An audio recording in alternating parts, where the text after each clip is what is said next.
एक क्या है कि यूक्लिड विभाजन एल्गोरिथम के प्रयोग से एचसीएफ ज्ञात करना। क्या ज्ञात करना है यहाँ पर? एचसीएफ ज्ञात करना है। कौन से विधि से? एल्गोरिथम के प्रयोग से। तो एल्गोरिथम के प्रयोग से हम लोग मौसक निकालते हैं तो स्टेप बाय स्टेप लिखते हैं। ठीक है, तो देखते हैं हम लोग कैसे। देखिए यहाँ जो है क्वेश्चन नंबर 1 ध्यान दीजिएगा, 135 और 225 है। तो यहाँ पर ध्यान देंगे ए बराबर हो जाएगा आपका कितना? 225 और बी को लिखेंगे 135। 135 ए के बराबर हम 225 इसलिए लिखे हैं कि इसमें सबसे बड़ संख्या को हम ए बराबर लिखेंगे और छोट संख्या को बी बराबर हम लिखेंगे। अब समझ में आई? चलिए अब चलिए आगे। अब इसको लिखेंगे यूक्लिड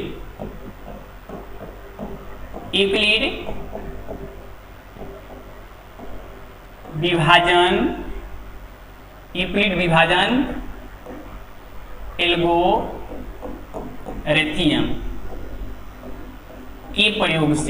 के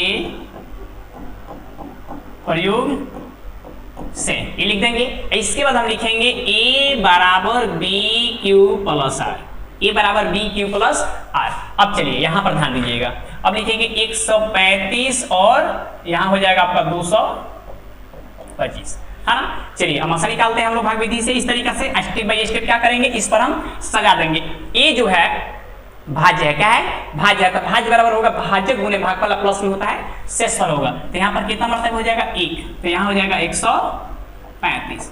तो 5 में से 5 जाएगा 0, 12 में से 3 चल जाएगा आपका हो जाएगा 9, ये हो जाएगा कैंसिल। तो ये हो जाएगा। अब हम लिखेंगे चरण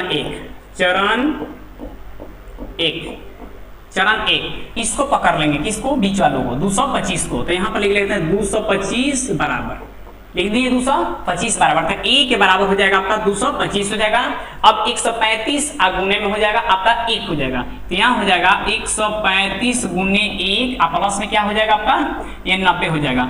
जब तक शेषफल 0 नहीं आएगा तब तक हम बनाते रहेंगे। चलिए यहाँ जो है आर जो है अभी 0 आपका नहीं आया है ना। चलिए अब एक बराबर बनाते हैं 135, कितना मरतबे लगेगा? तो 1 यहाँ हो जाएगा आपका 90, घटाएंगे तो हो जाएगा आपका 45। अब लिखेंगे चरण 2, है ना। अब लिखेंगे चरण 2, चरण दूसरा, है ना। चरण दूसरा में कितना बराबर हो जाएगा आपका? 135 बराबर। फिर 135 के बराबर होगा 90 गुने 1 प्लस में 45, यानी 90 गुने 1 प्लस में हो जाएगा आपका ये 45। अभी भी आर जो है 0 नहीं आया है ना। चलिए एक बार और देखते हैं। चलिए 90 को उतारिए, इस तरीके से मौसा निकालते हैं। तो 45 गुना का हो जाएगा आपका ये 90, है ना। तो देखिए तो यहाँ पर शेषफल 0 हो गया। तो जो एचसीएफ कितना हो जाएगा यहाँ पर? 45 हो गया। एचसीएफ कितना हो गया? 45 हो गया। तो यहाँ पे लिखेंगे चरण 3 हो जाएगा आपका 90 बराबर, ये हो जाएगा 45 गुने 2 प्लस में हो जाएगा आपका 0, यानी आर बराबर क्या हो जाएगा? यहाँ पर 0 हो जाएगा। यानी 135 और 225 का मौसक कितना हो जाएगा? 45। तो यहाँ पे एचसीएफ लिख सकते हैं, एचसीएफ बराबर हो जाएगा आपका ये 45 हो जाएगा। कितना हो जाएगा आपका ये? 45 हो जाएगा। तो इस तरीके से हम लोग यूक्लिड विभाजन एल्गोरिथम के प्रयोग से हम लोग क्या निकालना सीखते हैं? मौसक निकालते हैं। चलिए इसका नेक्स्ट भी हम लोग देख लेते हैं। एक में 3 क्वेश्चन है। चलिए तो 2 नंबर भी देख लेते हैं। तो यहाँ जो हो जाएगा आपका ए बराबर कितना हो जाएगा आपका? 38 220 हो जाएगा। और बी के जो भी होगा 100 यहाँ पर 96 होगा। तो यहाँ पे लिखेंगे यूक्लिड विभाजन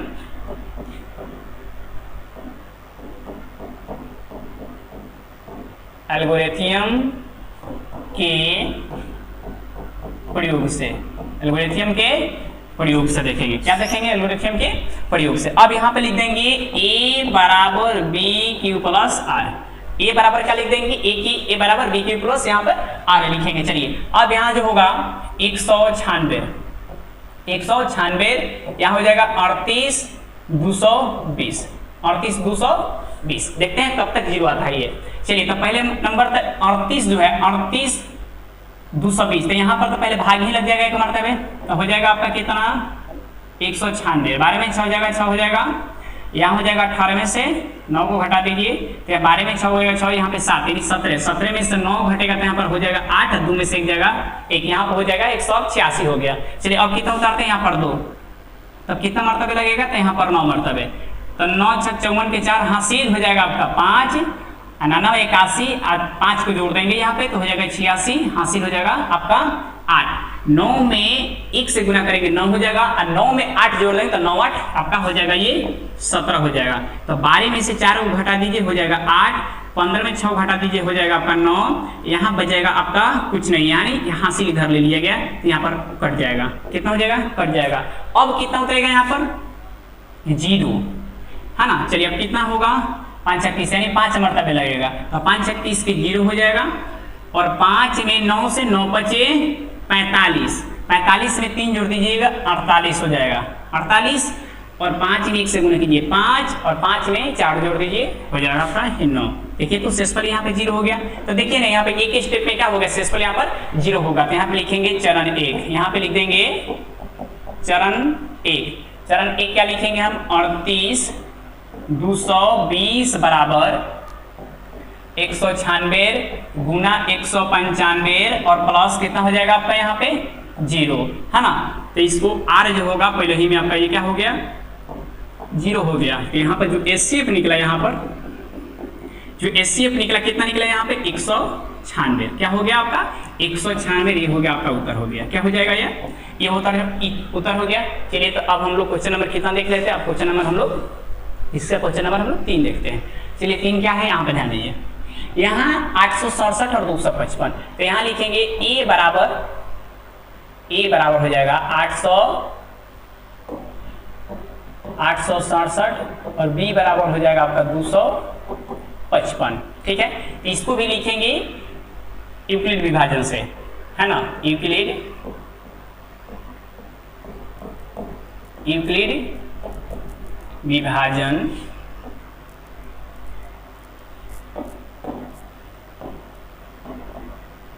विभाजन से पूरा लिख लीजिएगा आप, यूक्लिड विभाजन एल्गोरिथम के प्रयोग से चाहे परिमेय से। चलिए तो यहाँ पर ध्यान दीजिए, तो a बराबर क्या हो जाएगा यहाँ पर BQ प्लस क्या हो जाएगा यहाँ पर r हो जाएगा। a बराबर BQ प्लस क्या हो जाएगा यहाँ पर r हो जाएगा।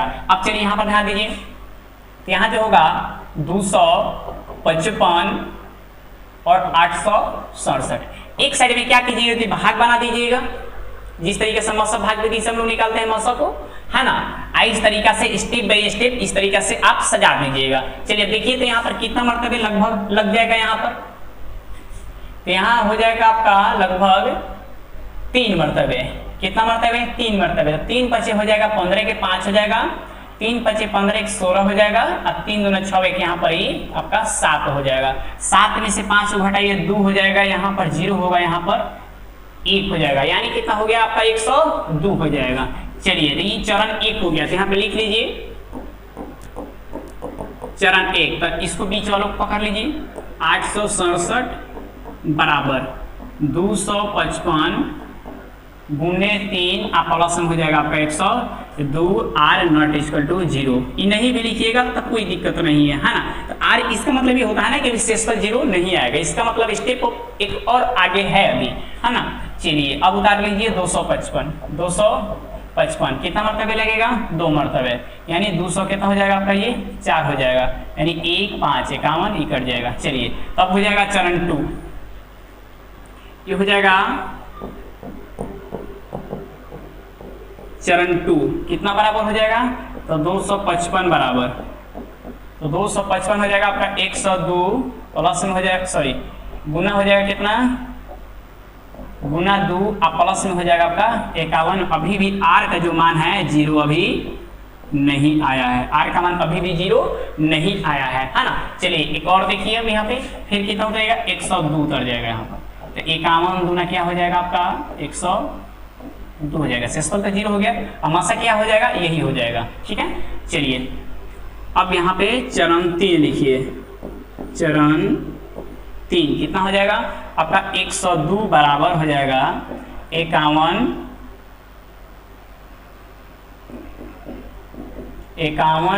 गुने 2 प्लस में 0, यानी r बराबर क्या हो जाएगा यहाँ पर 0 हो जाएगा। तो आपका मौसा क्या हो जाएगा आपका HCF कितना हो गया आपका, HCF वही होगा जो से जिससे जो लास्ट में कट जाता है ना, तो इससे कट गया ना यही हो जाएगा मौसा, है ना। तो मौसा कितना हो जाएगा आपका आपका 51 हो जाएगा। इसको उत्तर कर दीजिए।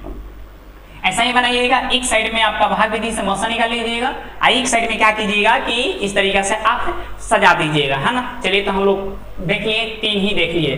चलिए अब हम लोग को देखना है क्वेश्चन नंबर 2। क्वेश्चन नंबर 2 काफी ज्यादा इंपॉर्टेंट है, बहुत ज्यादा इंपॉर्टेंट है, इसलिए कि हर बार परीक्षा में इस तरह का क्वेश्चन फाइनली पूछेगा आपको 2 नंबर या 5 नंबर का। चलिए तो यहाँ पर ध्यान दीजिएगा, यहाँ है कि दर्शाइए कि कोई भी धनात्मक विषम पूर्णांक 6q+a या 6q+3 या 6q+5 का रूप का होता है जहां q कोई पूर्णांक है। q कोई क्या है? आपका पूर्णांक है। अब यहाँ पर ध्यान देंगे, यहाँ पर देखिए, यहाँ पे 6q है, यानी यहाँ पर b का मान है। क्या है यहाँ पर? b का मान है। तो यहाँ पे ध्यान देंगे कि अगर मान लेते हैं कि 6 से हमको भाग करना है, किस चीज में करना है? तो a से करना है। किससे करना है? सॉरी, यहाँ से b से करना है। क्या करना है? आपका b से भाग करना है ना। चलिए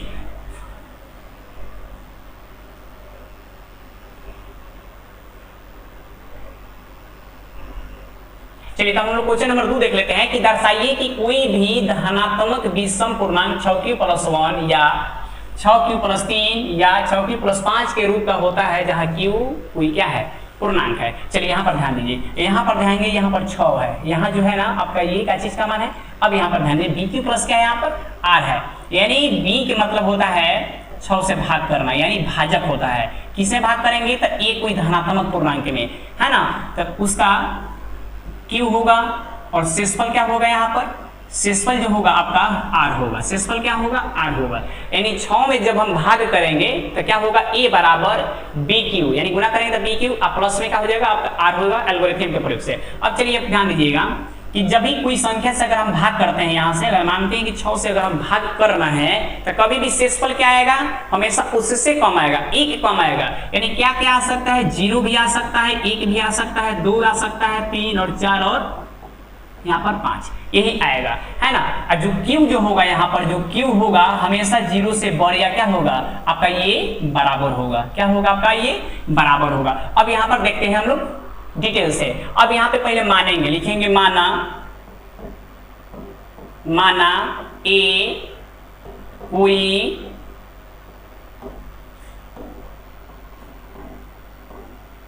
धनात्मक पूर्णांक है। क्या है? धनात्मक पूर्णांक है। b बराबर क्या है? यहाँ पर 6 है। b बराबर क्या है? यहाँ पर 6 है, जहां r बराबर क्या क्या हो जाएगा? 0, 1, 2, 3, 4 और 5 हो जाएगा। r बराबर 0, 1, 2, 3, 4 और 5 हो जाएगा।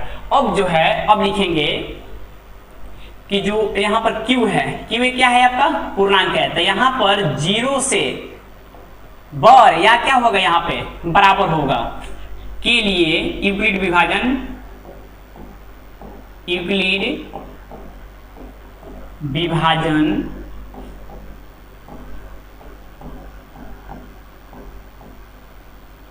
प्रेमिका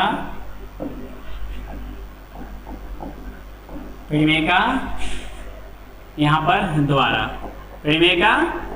क्या हो जाएगा? a बराबर bq प्लस हो जाएगा, आपका r हो जाएगा। a बराबर bq प्लस r हो जाएगा। अब यहाँ जो है b की जगह पर क्या है? आपका 6 है, और q का q हो जाएगा। r का मान क्या क्या रख सकते हैं? 0, 1, 2, 3, 4, 5 तक, है ना। चलिए तो यहाँ पे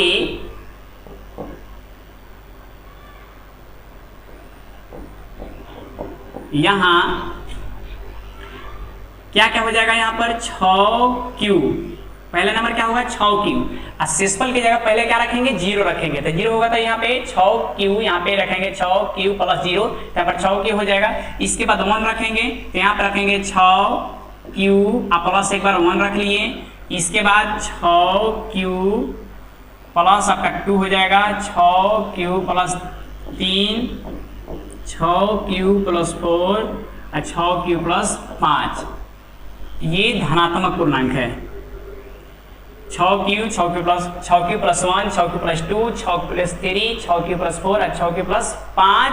ये क्या हो गया? धनात्मक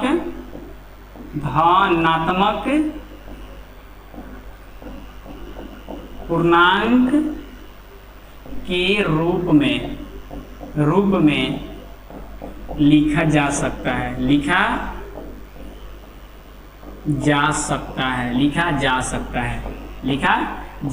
है। लेकिन यहाँ पर ये बात और ध्यान देंगे, यहाँ जो है 6q हो गया आपका, 6q प्लस 2 हो गया, और 6q प्लस क्या है 4 है। ये एक सम धनात्मक पूर्णांक है। ये क्या है आपका, लिख देंगे यहाँ पर, यहाँ जो हो गया 6q प्लस 2 और 6q प्लस 4, ये हो गया आपका क्या हो गया, सम पूर्णांक। क्या हो गया आपका ये सम पूर्णांक। अब बोलिए कि सर सम पूर्णांक क्यों है। अब बताइए कि अगर 6 में किसी भी कोई भी संख्या से गुना करने पर हमेशा क्या होगा, सम ही होगा। अब 2 जोड़ देंगे फिर भी सम हो गया, ठीक है। 6 में भी किसी भी संख्या से गुना कीजिए हमेशा क्या होगा, सम पूर्णांक आएगा। इसलिए अब बच गया आपका 6q प्लस 1, 6q प्लस 3 और 6q प्लस 5। ये क्या हो गया आपका विषम पूर्णांक। ये तो हो गया आपका विषम पूर्णांक के रूप में लिखा जा सकता है, लिखा जा सकता है। तो इस तरीके के जब भी क्वेश्चन अगर कोई भी आ जाएगा तो क्या करना है कि पहले ये देखना है ना, यहाँ पर पहले ये देखना है कि यहाँ पर कितना दिया है, 6q दिया है। यानी जब 6q दिया है यानी जो b है, जिस संख्या से हम भाग करेंगे यानी b का मान हो गया। तो जब इससे अगर हम भाग करते हैं तो इसका मतलब शेषफल क्या होगा, यहाँ पर उससे कम एक आएगा, यानी 0 से देख लेंगे तो यहाँ 6 है तो 0 हो जाएगा, 0 1 2 3 4 और यहाँ पर क्या हो जाएगा, यहाँ पर 5 आ जाएगा। अब हम क्या करेंगे कि इसको एल्गोरिथम प्रयोग जो होता है a बराबर b q प्लस r, सभी मानों को हम क्या करेंगे रख देंगे। b का मान क्या है, यहाँ पे 6 दिया हुआ है, यहाँ पर रख दिए 6, और q का q हो गया आपका, r का मान एक बार 0 हो गया। फिर से क्या करेंगे, फिर 6 रख देंगे, इसलिए कि b का मान 6 है, q का q हो गया, r का मान 1 रख देंगे। इस प्रकार से सभी रख देंगे, हो गया।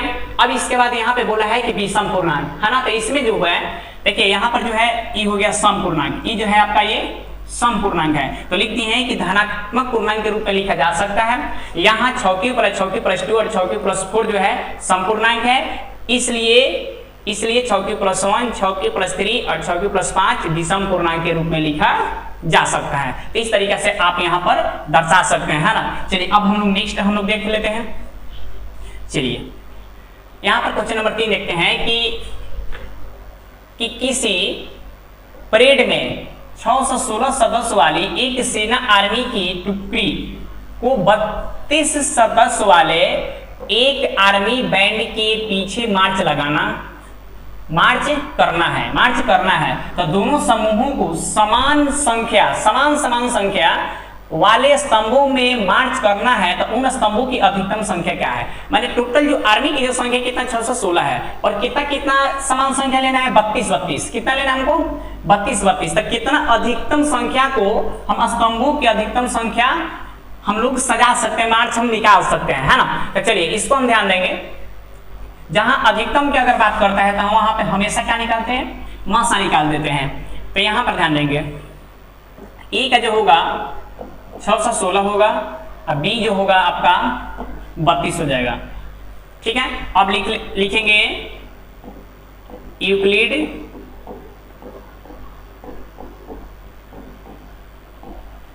विभाजन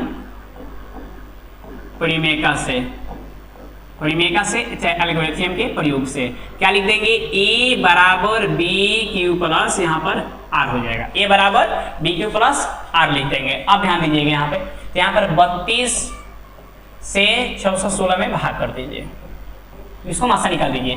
तो 32 से कम 1 हो जाएगा आपका यहाँ पर, है ना। चलिए तो यहाँ पे 11 में से 2 को घटा दीजिए 9, और 5 में से 3 को घटा दीजिए 2 हो जाएगा, यहाँ पर 6 हो जाएगा, यानी 296 हो जाएगा। अब यहाँ पर कई मरतबे लग जाएगा, लगभग 5 से तो पंक्तियाँ 5 दूना 10 के 0 हो जाएगा, पंक्तियाँ 15 1 16 हो जाएगा, यानी अगर 8 से 18 के 24, ठीक है। तो 9 से लग जाएगा, यहाँ पे 9 से लग जाएगा, तो 9 दूना 18 हो जाएगा, और 9 27 से 1 हो जाएगा आपका, ये 28 हो जाएगा। 16 में 8 जाएगा, 8 हो जाएगा, यहाँ 8 बच गया, कैंसिल हो जाएगा, यहाँ पे 2 2 आपका ये कैंसिल हो जाएगा। ठीक है, चलिए तो ई चरण 1 हो गया, तो इसको लिखेंगे चरण 1, चरण 1, तो ई की जगह पे लिखेंगे 616, 616 लिखेंगे 32 गुना 19, अब प्लस में कितना हो जाएगा आपका 296, यानी आर अभी भी 0 नहीं आया है।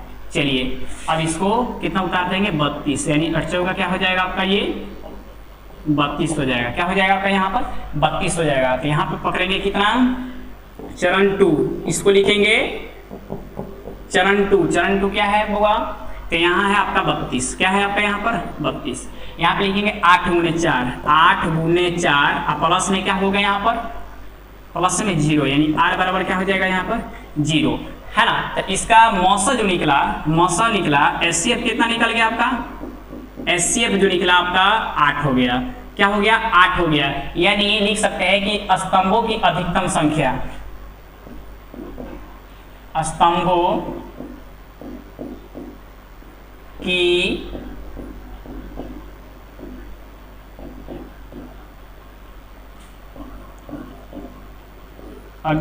अधिकतम संख्या 8 होगा, क्या होगा 8 होगा, क्या होगा 8 होगा। तो हम लोग क्वेश्चन नंबर 3 भी हम लोग देख लिए, अब हम लोग क्वेश्चन नंबर 4 हम लोग देख लेते हैं। चलिए क्वेश्चन नंबर 4 पर ध्यान देते हैं हम लोग, शॉर्ट स्क्रीन आप कर सकते हैं। चलिए क्वेश्चन नंबर 4 ध्यान दीजिएगा, कह रहे हैं कि यूक्लिड विभाजन प्रेमिका के प्रयोग करके दर्शाइए कि किसी धनात्मक पूर्णांक का वर्ग, किसी धनात्मक पूर्णांक का वर्ग किसी पूर्णांक m के लिए, किसी पूर्णांक m के लिए 3m+1 का रूप का होता है ना। फिर उसी प्रकार से यहाँ पे मानेंगे, क्या करेंगे मानेंगे, यहाँ पर ध्यान दीजिए, माना माना a कोई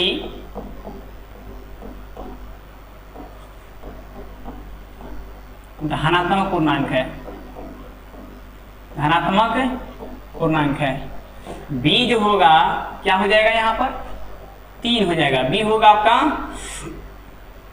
3 हो जाएगा, जहां r बराबर हो जाएगा 0 1 2 3, 3 नहीं लास्ट 2, इसलिए कि 3 तो वही है, लास्ट 2 तक सेक्सफल आपका ये आएगा। ठीक है, अब चलिए अब यहाँ पर ध्यान देना है, इसको याद रखिएगा कि वर्ग भी करना है, जब धनात्मक पूर्णांक हम निकाल लेते हैं तो इसको वर्ग भी करना है। चलिए तो यहाँ पर ध्यान दीजिएगा, यूक्लिड विभाजन से, यूक्लिड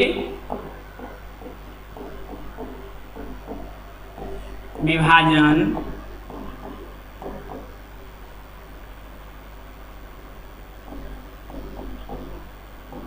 परिमेय से क्या होता है, a बराबर बी क्यू प्लस यहाँ पर r हो जाएगा, a बराबर बी क्यू प्लस r हो जाएगा।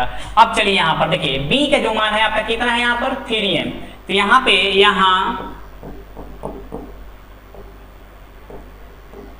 धनात्मक पूर्णांक b की जगह कितना है यहाँ पर, b का मान है आपका 3 और q का q हो जाएगा, और शेषफल कितना है 0, शेषफल कितना आ सकता है 0 1 2, तो पहले रखेंगे 0 तो ये हो जाएगा 0, यानी 3q हो जाएगा, फिर 3q उसका 1 रखेंगे 3q + 1 हो जाएगा, इसके बाद 3q + 2 के रूप में लिखा जा सकता है, लिखा जा सकता है। अब चलिए यहाँ पर, अब यहाँ जो दिया है आपका क्या है वर्ग करना है, यहाँ अब लिखेंगे, अब यहाँ करना है 3m, इसको क्या करना है हमको वर्ग करना है, क्या करना है यहाँ पर वर्ग करना है। तो यहाँ जो वर्ग करेंगे 3 के स्क्वायर हो जाएगा 9m², हमको किस रूप में दर्शाना है 3m या 3m+1 की रूप का होता है। चलिए तो यहाँ पे इसको देखिए, तो 9 को हम लिख सकते हैं का 3 × 3m² लिख सकते हैं। अब इसको हम क्या करते हैं कि इसको हम क्या करते हैं, इसको m मान लेते हैं, इसको हम 3m लिख सकते हैं, m मान लिए, इसको 3m² को क्या माने हम m, इसको 3 के 3 हो गए, इसको m मान लिए, इसको हम 3m लिख लिए। अब लिखेंगे कि जहां m बराबर क्या मान लिए हम 3m²। m को क्या मान लिया हम 3m²। अब फिर क्या करेंगे कि यहाँ पे 3m+1 है, ये कितना है 3m+1, इसको भी वर्ग करना है। तो इसको करेंगे तो a² तो यानी 9 हो जाएगा, 9m², b के स्क्वायर यानी 1 के स्क्वायर 1 हो जाएगा, प्लस में 2ab 3 दूना 6 आपका ये m हो जाएगा, है ना, हो जाएगा। अब इसको हम क्या करते हैं कि 9m² और 6m में कॉमन ले लेंगे। क्या कॉमन लेंगे तो 3 कॉमन लेंगे। तो 3 जब कॉमन लेंगे तो इसमें क्या बच जाएगा, इसमें जो बचेगा आपका 3m² हो जाएगा ना। इसमें 3 कॉमन लेंगे तो 3 दूना का होगा 6 यानी 2 हो जाएगा। क्या हो जाएगा आपका ये 2m हो जाएगा, है ना। इसके बाद जो यहाँ पर +1 है इसको हम +1 लिख देंगे। अब क्या करेंगे, इसको m मान लेंगे, 3m² + 2m को हम क्या मानते हैं m मानेंगे। तो यहाँ पर हो जाएगा आपका 3 का 3 हो जाएगा, इसको तो m मान लिए, तो यहाँ पर लिख देंगे m प्लस में हो जाएगा आपका 1 हो जाएगा। लिख देंगे जहाँ m बराबर हम क्या माने हैं 3m² प्लस में आपका ये 2m माने हैं। चलिए एक और है, कितना है आपका 3q + 2, इसको वर्ग करना भी है ना। चलिए आप देखते हैं यहाँ पर, यहाँ हो जाएगा आपका 9q², क्यों नहीं m ना होगा, यहाँ पे m लिखना है। यहाँ हो जाएगा 3m + 2 का स्क्वायर, तो यहाँ हो जाएगा कितना 9m², 2 का स्क्वायर हो जाएगा आपका 4 हो जाएगा, और 2ab यानी 3 दूना 6 दूना 12m, ये हो जाएगा आपका 12m। अब यहाँ पर ध्यान दीजिएगा, इसको ऐसे लिख सकते हैं का 9m², यहाँ पर हो जाएगा आपका 12m, और जो 4 है इसको 3 + 1 कर देते हैं, 3 और प्लस में यहाँ पर 1 कर दिए, 3 + 1 कर दिए। अब इसमें से क्या करते हैं कि हम 3 कॉमन ले लेते हैं, 3 को हम कॉमन ले लिए। जब हम 3 कॉमन लेंगे तो इसमें क्या बचेगा 3m², ये बच जाएगा आपका 3m², फिर से इस बचेगा 4m प्लस में यहाँ पर 1 प्लस में आपका यहाँ पर क्या हो जाएगा 1 बचेगा। अब इसको हम क्या करते हैं, इसको हम क्या करेंगे, लिख देंगे कि 3, अब इसको हम मान लिए पूरे को m, तो 3m प्लस यहाँ पर 1 हो जाएगा। लिख देंगे जहां m बराबर क्या लिखेंगे तो 3m² + 4m + 1, है ना। चलिए तो अब यहाँ पर देखिएगा कि जो धनात्मक पूर्णांक है, अब यहाँ देखिएगा पहला इसका जो वर्ग है धनात्मक पूर्णांक क्या है 3m, यहाँ हो जाएगा 3m + 1 और 3m + 1 के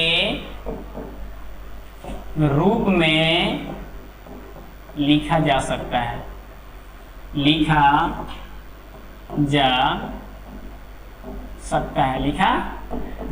तो इस तरीके से हमको दर्शाना था कि वर्ग किसी पूर्णांक m के लिए,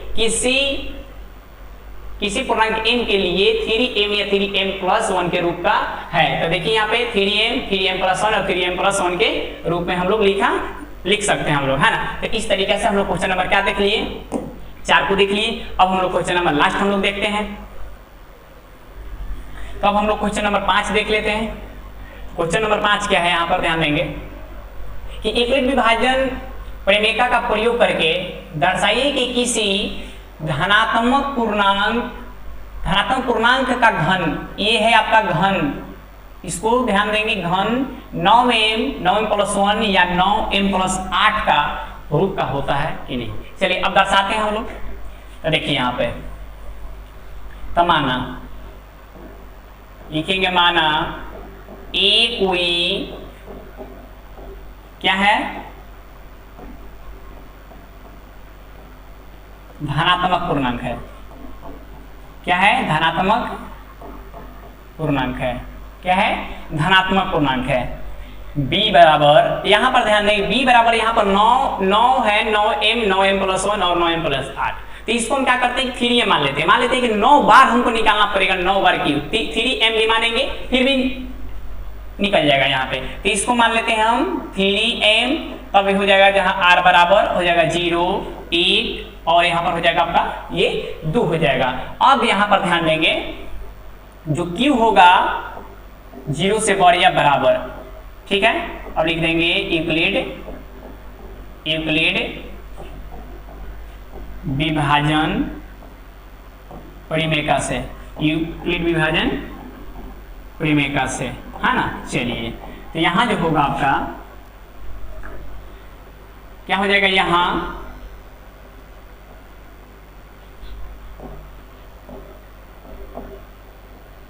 यूक्लिड विभाजन परिमेय से, तो यहां हो जाएगा a बराबर बी क्यू प्लस हो जाएगा आपका r, है ना। तो अब यहां पर ध्यान देंगे, यहां पर हो जाएगा आपका 3m,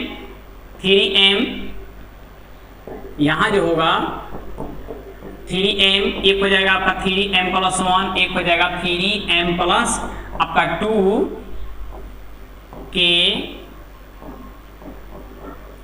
धनात्मक के रूप में लिखा जा सकता है, लिखा जा सकता है। अब हमको क्या करना है, जो इसको हमको घन करना है, क्या करना है, घन करना है। तो यहां पर ध्यान देंगे, यहां जो होगा आपका 3m, यहां से करते हैं 3m के क्यू करते हैं, यहां हो जाए 3 के क्यू अगर हम करते हैं तो क्या हो जाएगा यहाँ पर 27m क्यू। 27 जब m क्यू हो गया तो इसको हम लिख सकते हैं क्या कि 9 इंटू 3m क्यू। अब इसको हम क्या करते हैं कि m मान लेते हैं, इसको क्या मान लेंगे, m मानेंगे। तो यहाँ हो जाएगा आपका 9m, जहां m बराबर 3m क्यू हो गया, क्या हो जाएगा 3m क्यू। अब हम क्या करते हैं कि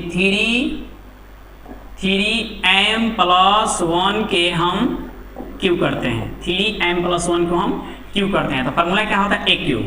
तो जब ए क्यू होगा तो यानी 3m ए क्यू प्लस b की जगह 1 के क्यू, तो a cube plus b cube plus 3ab, तो 3 इंटू ए का मान हो जाएगा आपका 3m इंटू बी की जगह हो जाएगा 1, इंटू हो जाएगा a प्लस b, यानी 3m प्लस हो जाएगा आपका 1 हो जाएगा, यानी a cube plus b cube plus 3ab into a plus b हो जाएगा।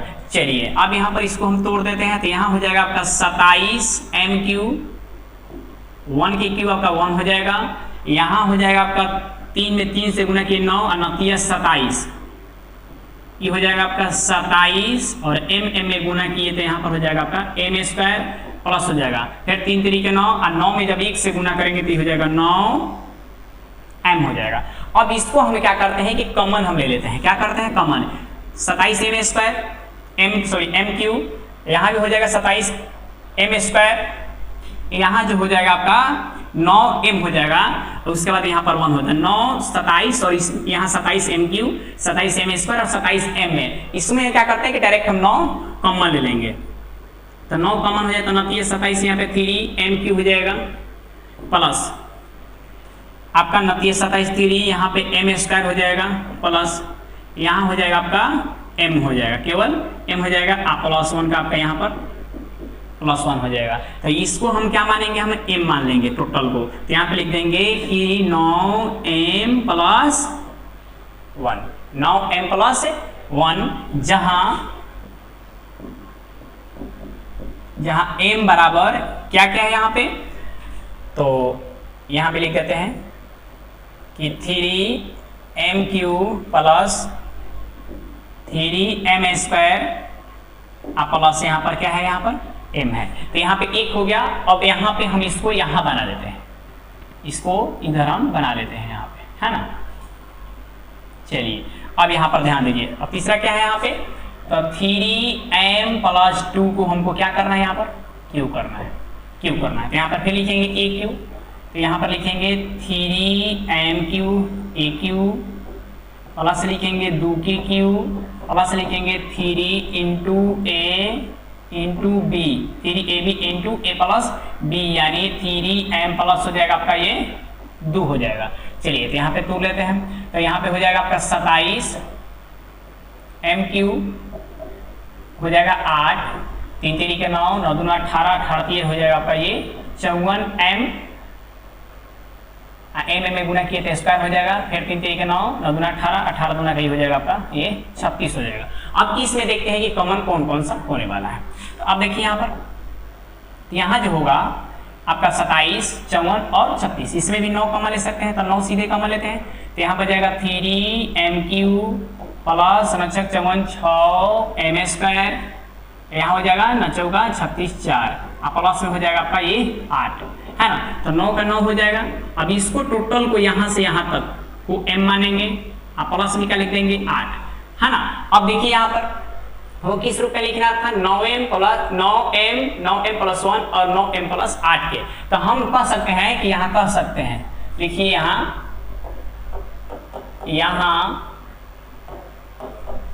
कह सकते हैं कि 9m प्लस 1 9m प्लस 8 के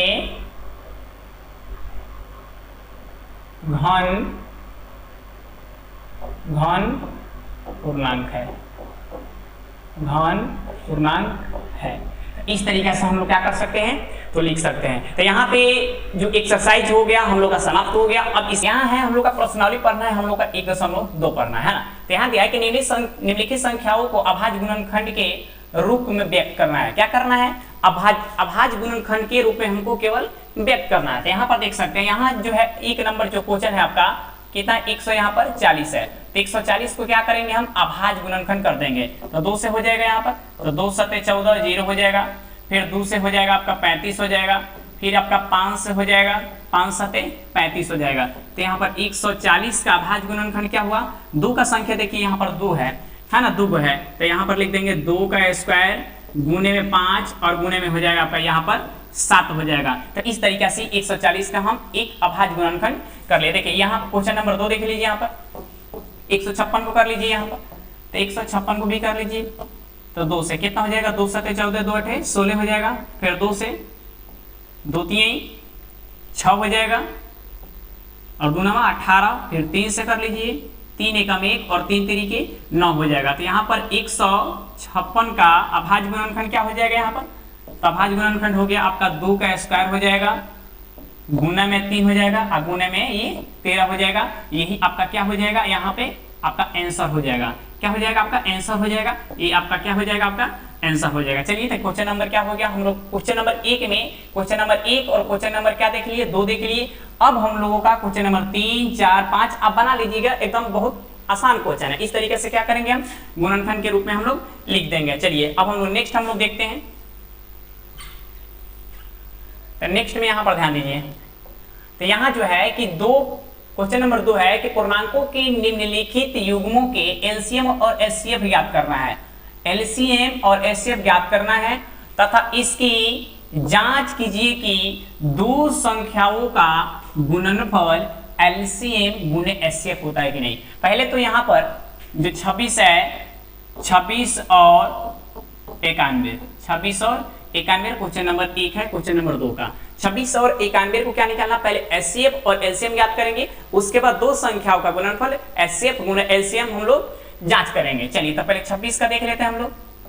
तो 26 का गुणनखंड क्या हो गया, यहाँ पर 2 गुने यहाँ पर 13 हो जाएगा। 91 भी कर सकते हैं हम, 63 91 ना, तो 7 गुने यहाँ पर 13 हो जाएगा। अब यहाँ पर हम पहले एचसीएफ निकाल लेते हैं। एचसीएफ क्या हो गया यहाँ पर, तो एचसीएफ ध्यान देंगे तो एचसीएफ जो कॉमन मिलेगा, जो दोनों में कॉमन जो होगा, जिसका उभयनिष्ठ होगा, यानी जो सेम टू सेम मिल जाएगा ना, उसी को हम क्या बोलेंगे, कॉमन या उभयनिष्ठ बोलेंगे। तो 13 देखिए, तो यहाँ पर दोनों कॉमन है, तो यहाँ पर हो जाएगा आपका ये 13 हो जाएगा। तो एचसीएफ कितना हो जाएगा आपका, एचसीएफ यहाँ पर 13 हो गया। अब इसी प्रकार से क्या निकाल लेंगे, एलसीएम निकाल लेंगे। यहाँ पर इसी प्रकार से एलसीएम निकालेंगे। तो एलसीएम ध्यान देंगे आप, इसमें 2 है, 13 है, 7 है, 13 है, तो 2 की भी संख्या लेंगे, 13 की भी संख्या लेंगे, 7 के, यानी एलसीएम में सभी संख्याओं को लेंगे। बाकी वही संख्या लेंगे जो सबसे अधिक हो। तो यहाँ पर देखिए 2 इसमें है और कहीं 2 नहीं तो 2 ले लीजिए।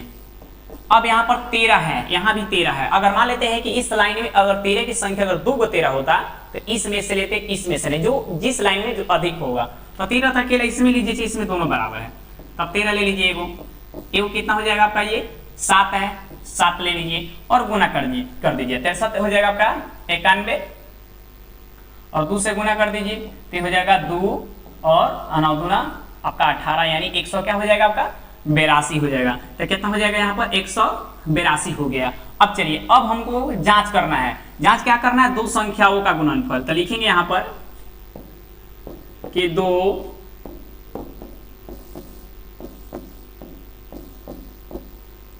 संख्याओं का गुणनफल क्या होगा, HCF गुना LCM। क्या होगा यहाँ पर, तो दो संख्याओं का गुणनफल फॉर्मूला भी होता है HCF गुने LCM। तो दो संख्या कौन कौन सा है आपका, देखिए यहाँ 26 और 91, तो यहाँ लिखेंगे 26 और यहाँ पर 91 बराबर HCF गुने LCM। तो HCF कितना आपका 13 है, यहाँ पर 13 लिख देंगे, और LCM कितना है यहाँ पर, LCM है आपका 182 था कि 180 था, यहाँ पर 182 होगा। 63 91 गुना 2 से गुना किए थे, यानी 2 और 9 दूना 18, 182, यानी कितना हो जाएगा यहाँ पर 100, यहाँ पर 82। अब देखिए यहाँ पर 26 और 91 को गुना करेंगे और इधर करेंगे 13 और 182 को, दोनों तरफ का मान क्या होना चाहिए, बराबर होना चाहिए। चलिए तो गुना करके भी हम चेक कर लेते हैं। तो यहाँ जो है आपका 91 और 26 को गुना करना है। चलिए तो गुना कर लीजिए, 6 हो जाएगा और 9 6 यहाँ पर 54 हो जाएगा, 2 हो जाएगा, 9 दूना 18 हो जाएगा, 6 6 8 5 13 और यहाँ पर 2, यानी 23 66 हो गया। अब चलिए यहाँ भी देख लीजिए LCM और HCF के गुणनफल, ये HCF है, LCM आई क्या है आपका LCM है। तो यहाँ हो जाएगा 13 गुने 182 कर लीजिए। चलिए 3 दूना का 6 हो जाएगा, 18 के 24 के 4 हो जाएगा, अब 3 और 2 आपका ये 5 हो जाएगा, 2 होगा 8 होगा 1 होगा 6 6 8 5 13 के 3 और 2, देखिए दोनों मान बराबर हो जाएगा। तो यहाँ हो जाएगा आपका 23 66 और यहाँ पर भी हो जाएगा आपका 23 66। तो इसी तरीके से क्या करना हमको, LCM HCF निकाल कर और क्या करना हमको जांच कर लेना है। बहुत आसान क्वेश्चन है, तो क्वेश्चन नंबर आप 2 और 3 बना लीजिएगा, हम क्वेश्चन नंबर 1 को आराम से समझा दी थी। इसी तरीके से क्या कीजिएगा, HCF LCM निकाल लीजिएगा और दो संख्याओं का गुणनफल HCF गुना LCM, दोनों मान क्या हो जाएगा, बराबर हो जाएगा। अब चलिए अब हम लोग ध्यान देते हैं नेक्स्ट पर। चलिए अब हम लोग क्वेश्चन नंबर 3 देखते हैं। यहाँ पर क्वेश्चन 3 क्या है कि अभाज्य गुणनखंड विधि द्वारा निम्नलिखित पूर्णांकों को LCM और HCF ज्ञात करना है। अब यहाँ पर जो है, जो एक नंबर है यहाँ पर 12 है, आपका 15 है और यहाँ पर 21 है। हमको क्या निकालना है, HCF और LCM, ठीक है। चलिए तो इसको पहले 12 के गुणनखंड अगर करेंगे तो क्या हो जाएगा, 2 गुने आपका ये 3 हो जाएगा, 2 गुने क्या हो जाएगा आपका ये 3 हो जाएगा। 15 हो जाएगा तो 3 गुने आपका ये 5 हो जाएगा, 21 यानी 3 गुने क्या हो जाएगा, या 7 हो जाएगा। तो पहले हम HCF देख लेते हैं। तो HCF देखते हैं कि देखिए कॉमन तीनों में से कोई नहीं है। जब कोई कॉमन नहीं होगा ना, तब इसमें एक क्या करेंगे, अगर हम गुना करेंगे तो कोई संख्या में तो कोई परिवर्तन नहीं होगा। तो देखिए यहाँ पर एक कॉमन हो जाएगा, तो HCF जो होगा आपका क्या हो जाएगा, आपका यहाँ पर 1 हो जाएगा। क्या होगा, 1 होगा। अगर मान लेते हैं कि 12 भी 15 के भी इस तरीके से 12 15 21 के भी मौसम आप निकाल सकते हैं भाग विधि से, है ना। चलिए अब हम लोग LCM देखते हैं। यहाँ पर LCM, तो यहाँ पर LCM देखिए, इसमें 2 है, तो इसमें से 2 की संख्या दोनों ले लीजिए। इसमें भी 3 है, इसमें भी 3 है। जो अधिक वाला 3 रहता, मानते हैं कि इसमें 1 है, इसमें अगर 3 की संख्या अगर 2 बार लिखा रहता थे तो ये वाला हम संख्या लेते, जो कि ये 1 है, इसमें भी 1 है, सब में बराबर कोई 3 ले लीजिए। चलिए अब 7 है, अब 7 ले लीजिए। अब यहाँ पर ध्यान दीजिए, एक 5 है, 5 भी ले लीजिए। चलिए अब गुना कर देते हैं हम लोग।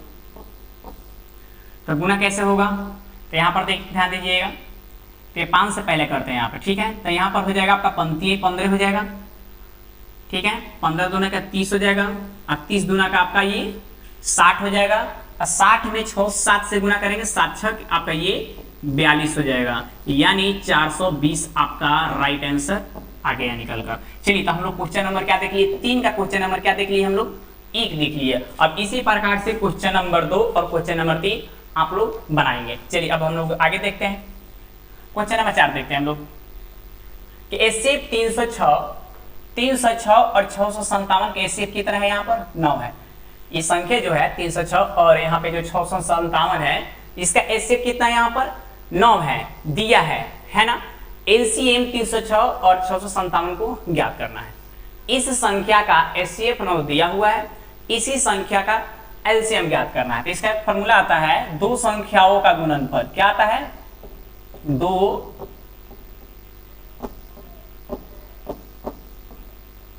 दो संख्याओं का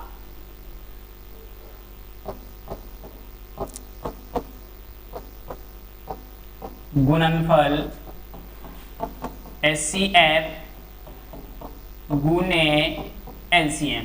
तो दो संख्या कौन कौन संख्या, यही दो संख्या 306 और 657।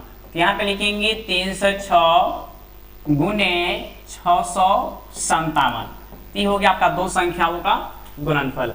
अब यहाँ पर ध्यान देंगे एचसीएफ कितना दिया हुआ है, यहाँ पे एचसीएफ कितना दिया है, यहाँ पर 9, तो यहाँ पे लिख देंगे 9 और उसके बाद एलसीएम हमको ज्ञात ही करना है ना। चलिए तो इसको हो जाएगा 306 गुना 657 बटा में क्या आ जाएगा आपका, ये 9 आ जाएगा, इधर आपका एलसीएम का एलसीएम हो जाएगा। अब हम क्या कर देंगे, काट देंगे, 9 से काट देते हैं क्या में, नतिया 27 हो जाएगा, 3 6 9 चौका 36 यानी 34। अब हम क्या करेंगे, गुना कर देंगे, 600 आपका 57 और गुना हो जाएगा आपका ये 34। तो गुना करते हैं तो 7 चौका 28 हो जाएगा, 5 चौका 20 2 22, 6 चौका 24 और 2 26। ठीक है, 17 के 21 के 1, 35 15 2 17 के 7 और 36 18 1 आपका 19 है ना। तो ये हो जाएगा 8 3 7 6 13 के हो जाएगा आपका 3 9 2 11 का 1 12 का हो जाएगा 2 और यहाँ पर हो जाएगा 1 1 2 यानी इसका आ गया। इसलिए एलसीएम बराबर, एलसीएम कितना निकल के आ गया यहाँ पर 22 33 8। ये हो गया आपका राइट आंसर, ये हो गया आपका राइट आंसर। तो क्वेश्चन नंबर 4 इस तरीके से आप लोग बना लीजिएगा। चलिए अब हम लोग नेक्स्ट देखते हैं, हम लोग क्वेश्चन नंबर 5 देखते हैं। अब यहां पर ध्यान देंगे कि जांच कीजिए कि क्या किसी प्रकृत संख्या n के लिए 6 के पावर n 0 पर समाप्त हो सकती है। यहां पर क्या बोला है, 6 के पावर n। तो यहां देखना है कि 6 के पावर n, तो 6 के पावर n 0 पर तब समाप्त हो सकती है कि जब उसका गुणनखंड 2 गुणे 5 के रूप में हो। उसका गुणनखंड क्या होनी चाहिए, 2 और 5 के रूप में, 2 गुणे 5 के रूप में है ना। तो लिखेंगे कि 2 गुणे 5 के रूप, इसके रूप में आना चाहिए, 2 गुणे 5 के रूप में, 2 गुणे 5 का रूप में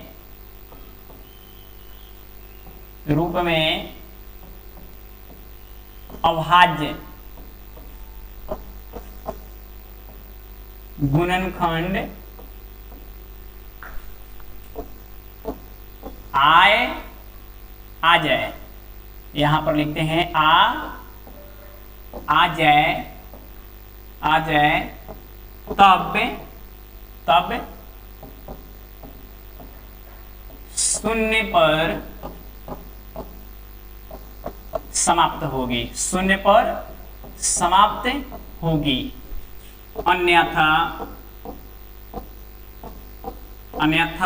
नहीं होगी, अन्यथा नहीं होगी।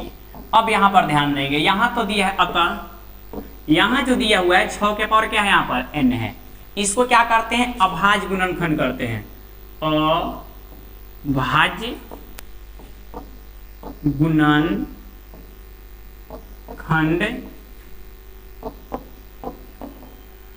करते हैं, अभाज्य गुणनखंड करते हैं है ना, अभाज्य गुणनखंड करते हैं। तो यहाँ पर 6 का अगर अभाज्य गुणनखंड करेंगे 2 से, तो 2 3 क्या हो जाएगा आपका, यहाँ पर 6 हो जाएगा। तो यहाँ पे देखिए गुणनखंड जो आया 2 गुणे 3 के रूप में आया, यहाँ पर 2 गुणे 3 के रूप में आया। तो अगर 2 गुणे 3 के रूप में आएगा तो इसका शून्य पर समाप्त नहीं होगी, शून्य पर समाप्त शून्य पर समाप्त नहीं होगी, है ना, शून्य पर समाप्त आपका ये नहीं होगी। क्वेश्चन नंबर 5 ध्यान देंगे, या 6 के पावर n हो या 4 के पावर आपका n हो, 10 के पावर n हो, इसका गुणनखंड 2 गुने 5 के रूप में आ जाना चाहिए। 2 और 5 एक बार आ जाए गुणनखंड के रूप में। अगर केवल 2 भी आता है, अगर कोई अगर संख्या 2 मान लेते हैं कि 2 आ जाए फिर भी नहीं होगा, 5 आएगा फिर भी नहीं, दोनों आना चाहिए, 2 और 5 दोनों आना चाहिए, है ना, तब क्या होगा, शून्य पर समाप्त हो सकता है। चलिए क्वेश्चन नंबर 6 देखते हैं। यहाँ जो है कि व्याख्या कीजिए कि 7 गुने 11 गुने 13 प्लस 13 और 7 गुने 6 गुने 5 गुने 5 गुने 4 गुने 3 गुने 2 गुने 1 प्लस 5 भाज्य संख्या क्यों है ये देखना। तो यहाँ पर ध्यान देंगे, यहाँ जो है 7 गुने 11 7 गुने 11 गुना 13 अब प्लस में है 13, तो इसमें हम 13 कॉमन ले सकते हैं, तो इसमें से 13 लेंगे तो 7 गुने 11 गुने में 1 अब प्लस में यहाँ पर क्या हो जाएगा, यहाँ पर आपका 1 बच जाएगा, तो यहाँ हो जाएगा आपका 13, ये हो जाएगा, गुना करेंगे तो हो जाएगा आपका 77 और 1 जोड़ देंगे तो हो जाएगा आपका 78। यहाँ बच गया आपका 13 गुने 78, 13 गुने 78 हो गया। अब इसे हम गुना 1 से कर सकते हैं, गुना 1 भी तो करेंगे, इसलिए गुणनखंड में 1 हमेशा रहता है गुना। चलिए तो 13 गुने 78 गुने 1। कभी भी जब भी याद रखिएगा कि जब भाज्य होगा ना, जब भी भाज्य संख्या होगा उसका गुणनखंड देख लीजिए, सबसे छोटी भाज्य संख्या क्या होता है, 4 होता है, 4 को गुणनखंड करेंगे तो 1 होगा पहले नंबर, 2 भी होगा और 4 भी होगा। तो हमेशा एक बातों की याद रखिएगा कि जो भाज्य संख्या होता है, जो भाज्य संख्या होगा हमेशा उसका गुणनखंड 2 से क्या होगा, अधिक होगा। अगर 2 से अधिक गुणनखंड उसका अगर नहीं आता हो तो याद रखिएगा कि भाज्य संख्या नहीं है। अब देखना लीजिए, मान लेते हैं कि अभाज्य, अभाज्य देख लीजिए, मान लेते हैं सबसे छोटी अभाज्य संख्या क्या होता है, 2 होता है, तो इसका गुणनखंड 1 और 2 आएगा। मान लेते हैं 5 होगा तो 1 होगा और 5 होगा, तो इसका देखिए गुणनखंड जो है ना 2 ही संख्या आ रहा है, 2 ही संख्या आ रहा है, इसलिए क्या है, एक अभाज्य संख्या होगा। ये जो भाज्य संख्या है हमेशा 2 से अधिक गुणनखंड होगा। अब मान लेते हैं कि 1 पर विचार सर कीजिए, मान लेते हैं कि 1 का गुणनखंड केवल 1 होगा, इसीलिए ना भाज्य संख्या है और नहीं ये अभाज्य संख्या है ना। चलिए अब इसको भी जांच लेते हैं हम लोग। अब यहां पर ध्यान दीजिए, इसको भी ध्यान दीजिए, यहां जो है आपका 7 गुने 6 गुने 5 गुने 4 हो गया, 7 गुने 6 गुने 5 गुने 4 गुने 3 गुने 2 गुने 1 प्लस 5, इसमें से कॉमन क्या है तो 5 कॉमन ले लीजिए। यहाँ बचेगा आपका 7 गुना 6 गुना 4 गुना 3 गुना 2 गुना 1 प्लस में आपका 1, है ना। चलते हैं होगा 5 गुने, अब इसको हम गुना करते हैं, तो इसको अगर हम गुना करते हैं तो पहले गुना कर लीजिए, तो 3 गुना हो जाएगा 6, 6 चौका, अब देखिए 3 गुना का 6, 6 चौका 24, ठीक है, 24 में अब गुना करते हैं 7 6 का 42, तो ई हो जाएगा आपका 1008, इसको गुना करेंगे तो 1 को जोड़ देंगे हो जाएगा आपका 1009, यानी 5 गुने 1009 हो जाएगा और गुणनफल में 1 हो जाएगा। इसलिए क्या है, देखिए इसका भी गुणनखंड जो आया भाज्य गुणनखंड, इसका भी क्या है 3 संख्या आ गया, इसलिए क्या है ए भी भाज्य है और ए भी भाज्य है। चलिए क्वेश्चन नंबर हम लोग 7 अब देख लेते हैं। क्वेश्चन 7 क्या है कि किसी खेल के मैदान की चारों ओर एक वृत्ताकार पथ, वृत्ताकार के मतलब इस तरीके से पथ होगा, ये वृत्ताकार पथ है ना। इस मैदान का एक चक्कर लगाने में सोनिया को 18 मिनट लगता है। मान लेते हैं यहाँ पर एक सोनिया नाम की कोई लड़की है ना, इसको चक्कर लगाती है, इसको कितना लगता है 18 मिनट, है ना। चलिए अब यहाँ जबकि इसी मैदान का एक चक्कर लगाने में रवि को 12 मिनट लगते हैं, तो मान लीजिए वे दोनों एक ही स्थान पर एक ही समय पर चलना प्रारंभ करके एक ही दिशा में चलते हैं, कितने समय बाद पुनः प्रारंभिक स्थान पर मिलेंगे। यहां से सोनिया ने दौड़ना चालू किया, ठीक है, इसके बाद यही स्थान से रवि ने, क्या हुआ यहाँ पर रवि ने, इसका जो समय लगा 12 मिनट का समय लगा, इसका 18 मिनट का समय लगता है, ठीक है, इसको एक चक्कर मारने में, एक चक्कर मारने में। अब यहां पर ध्यान दीजिएगा कि सोनिया भी एक चक्कर को मारने में 18 मिनट समय लेती है, रवि जो है 12 मिनट एक चक्कर को मारने में समय लेती है।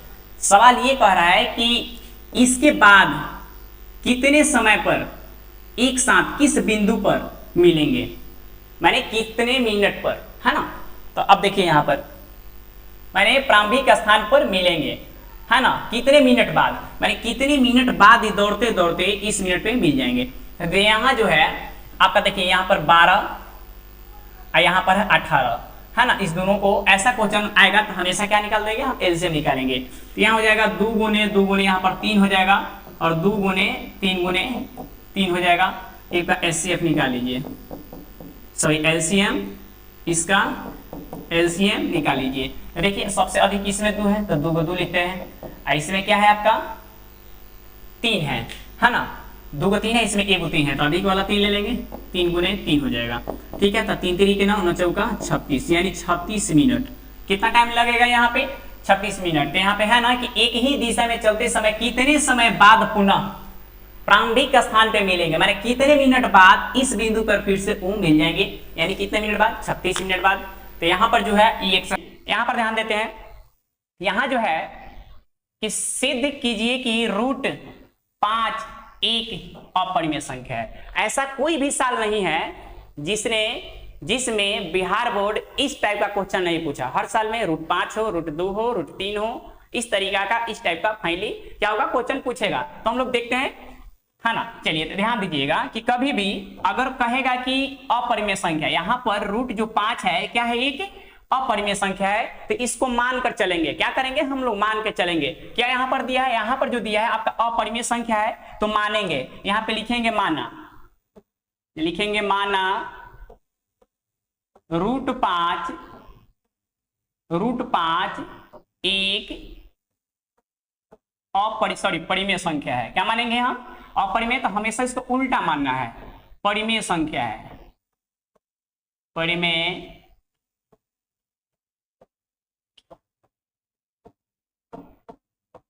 संख्या है। तो यहां पर मान लिए कि माना रूट 5 एक क्या है, यहाँ पर परिमेय संख्या है। अब यहां पर ध्यान दीजिए कि अगर मान लिए कि यहां पर रूट जो 5 है, रूट 5 क्या माने हम, परिमेय संख्या। तो परिमेय संख्या को क्या लिखते हैं हम लोग, P बटा Q के रूप में। परिमेय संख्या को कैसे लिखते हैं, P बटा Q के रूप में। इसके बाद ये भी लिखते हैं कि जहां Q नॉट इक्वल टू क्या हो, यहाँ पर 0, यानी जो P बटा Q के रूप में कोई भी अगर हम परिमेय संख्या को लिखते हैं तो बटा में 0 नहीं होना चाहिए, है ना। चलिए अब P और Q क्या है, यहाँ पे लिखेंगे कि P तथा Q एक 100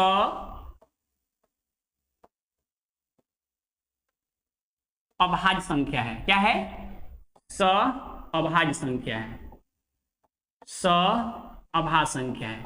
अब यहां पर देखते हैं कि 100 अभाज्य संख्या क्या होता है। 100 अभाज्य संख्या होता है जिसका एचसीएफ क्या होना चाहिए, एचसीएफ P और Q का एचसीएफ कितना होना चाहिए, 1 होना चाहिए। यानी 100 अभाज्य कहने का मतलब क्या हो कि कोई भी अगर युग में दिया हो उसका एचसीएफ अगर निकालते हैं तो क्या आना चाहिए, 1 आना चाहिए। उसको हम क्या बोलते हैं, 100 अभाज्य। अब यहां पर ध्यान देंगे, यहां पर क्या करते हैं कि रूट 5 बराबर क्या है, P बटा यहाँ पर Q है। अब लिखेंगे यहाँ पे पहले तिरछा तिरछे इसको गुना कर देते हैं, तिरछा तिरछे गुना। तो यहाँ पर अगर हम तिरछा गुना करेंगे तो P में जब हम 1 से गुना करेंगे तो यहाँ पर हो जाएगा आपका P हो जाएगा। क्या हो जाएगा, यहाँ पर P हो जाएगा। इसके बाद इसके साथ गुना करेंगे तो क्या होगा, रूट में आपका 5, इसके बाद हो जाएगा Q हो जाएगा। क्या हो जाएगा, रूट 5Q। अब लिखेंगे इसको दोनों तरफ वर्ग करने पर, दोनों तरफ वर्ग करने पर, दोनों तरफ वर्ग यहां पर करने पर, तो दोनों तरफ वर्ग करने पर, तो जब इसको हम वर्ग करेंगे तो यहां पर क्या हो जाएगा, यहां पर P स्क्वायर। इसको अगर हम वर्ग करेंगे तो क्या होगा, यहां पर रूट 5Q का स्क्वायर, यही होगा ना। तो ये हो जाएगा आपका P का स्क्वायर, यही हो जाएगा, स्क्वायर से कैंसिल हो जाएगा तो 5, उसके बाद क्या हो जाएगा, यहाँ पर Q स्क्वायर हो जाएगा। P स्क्वायर बराबर 5Q स्क्वायर। इसको हम समीकरण 1 मान लेते हैं, इसको हम समीकरण 1 मान लेते हैं। अब देखिए यहाँ पर ये जो देखिए Q क्यू स्क्वायर जो है इसके गुणांक में क्या है यहाँ पर 5 है। अब यहाँ पर इंटू में है तो इसके बटा में आ जाएगा, यानी पी स्क्वायर के क्या होगा बटा में आ जाएगा, यानी पी स्क्वायर बटा 5 हो जाएगा। यानी पी स्क्वायर को 5 से क्या करता है विभाजित करता है, तो लिखेंगे चूंकि पी स्क्वायर 5 से क्या है विभाजित है, यहाँ पे लिखेंगे क्या है यहाँ पर विभाजित है ना। तो मान लेते हैं कि जब पी स्क्वायर 5 से विभाजित है इसलिए पी भी क्या होगा 5 से विभाजित होगा, 5 से विभाजित होगा, 5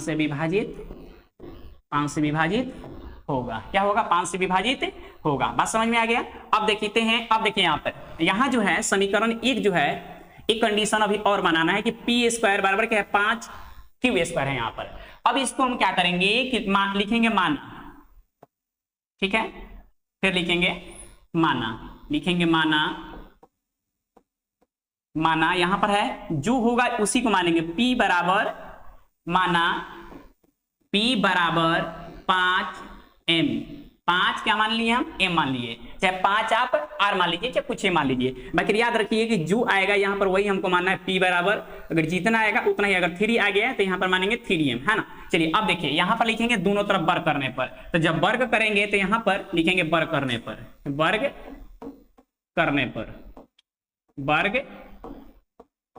तो जब वर्ग करेंगे तो क्या होगा यहाँ पर P का स्क्वायर आई हो जाएगा आपका, वर्ग करेंगे तो क्या होगा 25 m स्क्वायर, क्या हो जाएगा यहाँ पर 25 m स्क्वायर।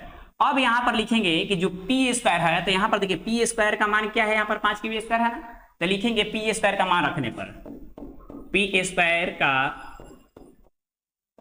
मान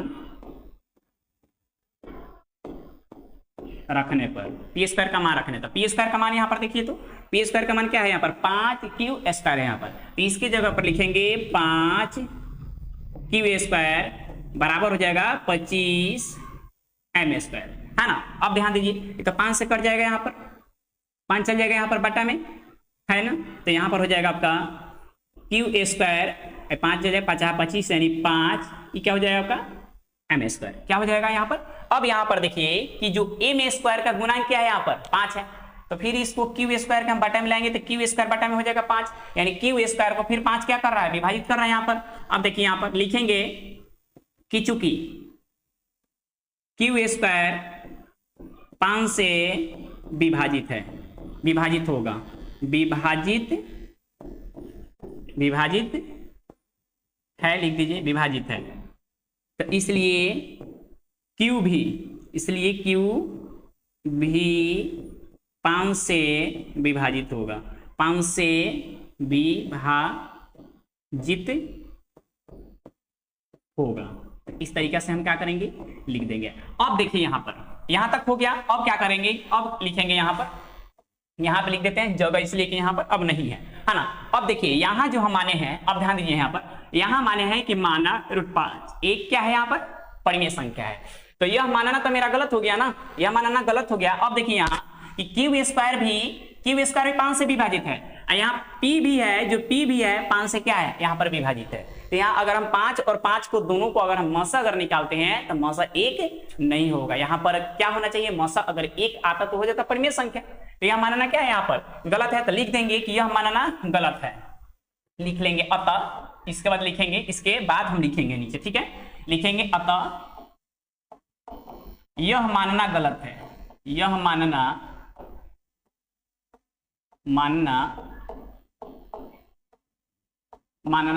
गलत है ना। अर्थात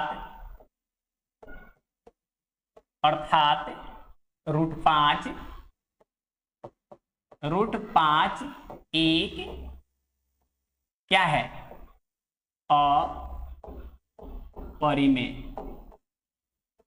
अपरिमेय संख्या है, अपरिमेय संख्या है ना। तो देखिए यहाँ कभी भी इस टाइप से अगर क्वेश्चन रहेगा ना, अगर लिखा रहेगा कि सिद्ध कीजिए कि √5 एक अपरिमेय संख्या, तो पहला कंडीशन तो ये देखिएगा ना कि उसको अपोजिट मानना है, अगर अपरिमेय दिया हो तो उसको हम मानेंगे परिमेय संख्या। तो यहाँ पर देखिए, तो माना कि √5 क्या है आपका परिमेय संख्या है, तो √5 जब परिमेय संख्या मानेंगे तो p बटा q के रूप में लिखेंगे। हमेशा q क्या होगा, 0 नहीं होगा। p तथा q एक अभाज्य संख्या है, जिसका कहने का मतलब अभाज्य संख्या मेरे HCF क्या होना चाहिए, p और q का यहाँ पर 1 होना चाहिए। चलिए अब यहाँ पर क्या करेंगे कि इसको तिरछा तिरछा गुना कर दिए, तो यहाँ पर हो गया p बराबर √5, यहाँ पर हो गया q, दोनों तरफ वर्ग कर दिए, तो वर्ग करेंगे तो p², इसको हम वर्ग कर दिए तो p² बराबर 5 q²। तो यहाँ पे गुणांक है, देखिए q² के गुणांक 5 है यहाँ पर, तो p² को 5 से क्या होगा, विभाजित तो होगा, तो p भी 5 से क्या होगा, विभाजित होगा। दूसरे कंडीशन में हम लोग को क्या करना है, दूसरे कंडीशन में है ना, तो दूसरे कंडीशन में फिर माना कि p बराबर 5m, यहां पर जो होगा, जो समीकरण 1 हम जहां पे लिखे हुए हैं p बराबर 5m, p बराबर 3m, जो होगा वही हम मान लेंगे। तो माना कि p बराबर क्या होगा यहाँ पर 5m, या m की जगह कुछ ही मान सकते हैं, केवल q नहीं मानिएगा, q को नहीं मानना है ना। चलिए अब देखिए यहाँ पर, तो p बराबर हो गया आपका 5m, तो p², अब यहाँ पर लिखेंगे वर्ग करने पर, तो p², यहाँ पे वर्ग करेंगे तो 25 क्या होगा m²। अब यहाँ जो p² हो गया, तो यहाँ पर p² का मान यहाँ पर रखने पर, तो p² का मान क्या है यहाँ पर, तो p² का मान है 5q²। तो यहाँ पे लिख दिए p² की जगह 5q² बराबर हो जाएगा 25m², 5 जाएगा उधर तब 25 कट जाएगा 5 वाली में, ठीक है, तब हो जाएगा आपका यहाँ 5m²। अब देखिए फिर यहाँ पर लाएंगे बटा में, तो q² बटा में 5 हो जाएगा, तो q² 5 से विभाजित है, इसलिए q भी 5 से क्या होगा यहाँ पर विभाजित होगा। यानी कहने का मतलब जो √5 जिसको हम माने हैं, यह मानना मुझे क्या हो गया, गलत हो गया। तो लिखेंगे क्या, तो यह मानना क्या है, गलत है, यह मानना क्या है यहाँ पर गलत है, अर्थात √5 एक क्या है, अपरिमेय संख्या है। बस इतना बनाने के बाद क्या करेंगे, छोड़ देंगे, बस इतना है, काफी है, बहुत अच्छा। चलिए तो देखिए क्वेश्चन काफी ज्यादा आसान है, तो बना लीजिएगा यहाँ पर, और थोड़ा नीचे कर देते हैं, अगर ऊपर दिखाई अगर नहीं देता होगा तो आप शॉर्ट स्क्रीन वहां पे कर लीजिएगा, है ना। चलिए अब हम लोग नेक्स्ट क्वेश्चन को देख लेते हैं। चलिए अब हम लोग नेक्स्ट देखते हैं। अब चलिए यहां पर ध्यान दीजिए, दिया है कि सिद्ध कीजिए कि 3√3 + 2√5 एक अपरिमेय संख्या है। फिर मानेंगे, लिखेंगे माना 3 + 2√5 एक क्या है यहां पर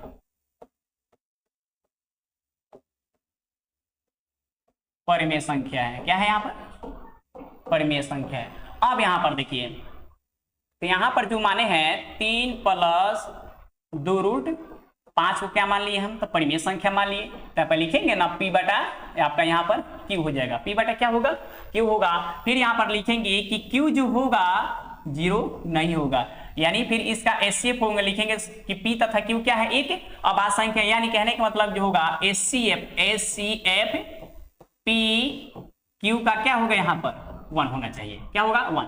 अब देखिए यहाँ पर, तो यहाँ पे लिख सकते हैं कि 2√5 बराबर p बटा q, क्या लिख देंगे यहाँ पर p बटा q। अब देखिए यहाँ जो 3 है इधर चल जाएगा, माइनस हो जाएगा, इधर आके 3 है ना, तो √5 रूट जो 5 है लिख देंगे, √5 इंटू में है बट्टा में कर देंगे, तो p बटा q माइनस में 3, अब बट्टा में क्या हो गया यहाँ पर, सॉरी 3 नहीं 2 है, 2 हो जाएगा, तो बट्टा में आ जाएगा आपका यहाँ पर 2। अब यहाँ पर ध्यान दीजिए, ये हो गया परिमेय संख्या, ये हो गया आपका अपरिमेय संख्या। अब यहाँ पर लिख देंगे, इसलिए अर्थात लिख दिया, अर्थात p बटा q -3 बट्टा में 2, ये क्या है, एक परिमेय संख्या है। क्या है यह, एक अपरिमेय संख्या है। अब बताइए कि जो √5 है यहाँ पर, √5 है बराबर p बटा q -3 बटा में 2 है, एक दूसरे से बराबर है, ये तो आपका अपरिमेय संख्या है। ये क्या है आपका परिमेय संख्या। तक कभी भी परिमेय संख्या तथा अपरिमेय संख्या एक दूसरे से बराबर नहीं होगा। अब देखिए यहाँ पर एक दूसरे से बराबर नहीं होगा, तो लिख सकते हैं ना। अब देखिए यहाँ पर, अब लिखिए ई है √5 क्या है आपका अपरिमेय संख्या, अब p बटा q -3 बटा में 2 हो गया आपका परिमेय संख्या, तो लिख सकते हैं अतः p बटा q -3 और बटा 2 एक क्या है, परिमेय संख्या है। एक परिमेय संख्या है, एक परिमेय संख्या है। तो यहां पर आप देख सकते हैं कि p बटा क्यू माइनस 3 बटा 2 परिमेय संख्या है और रूट जो 5 है एक क्या है, यहां पर अपरिमेय संख्या है। तो लिख देंगे कि यह मानना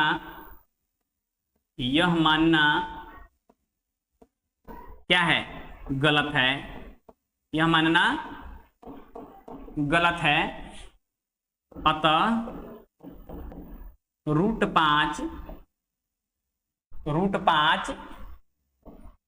पांच एक अपरिमेय संख्या है, एक अपरिमेय संख्या है, एक अपरिमेय संख्या है। अर्थात क्या है, यहां पर 3 प्लस 2 रूट 5 भी क्या होगा, एक अपरिमेय संख्या होगा, एक अपरिमेय संख्या होगा, एक अपरिमेय संख्या होगा। तो बहुत आसान क्वेश्चन है ना। तो ये क्वेश्चन फाइनली याद रखिएगा कि क्वेश्चन नंबर 1 और क्वेश्चन नंबर 2 सबसे ज्यादा इंपॉर्टेंट है, काफी पूछने का चांस ज्यादा है ना। चलिए तो ध्यान दीजिए, अब क्वेश्चन नंबर हम लोग 3 देखते हैं। यहां पर है 1/3, सॉरी 1/2 है। क्वेश्चन नंबर जो है 1/रूट क्या है, यहां पर 2 है, 1/2 है। तो लिखेंगे माना 1/√2 एक क्या है, परिमेय संख्या है,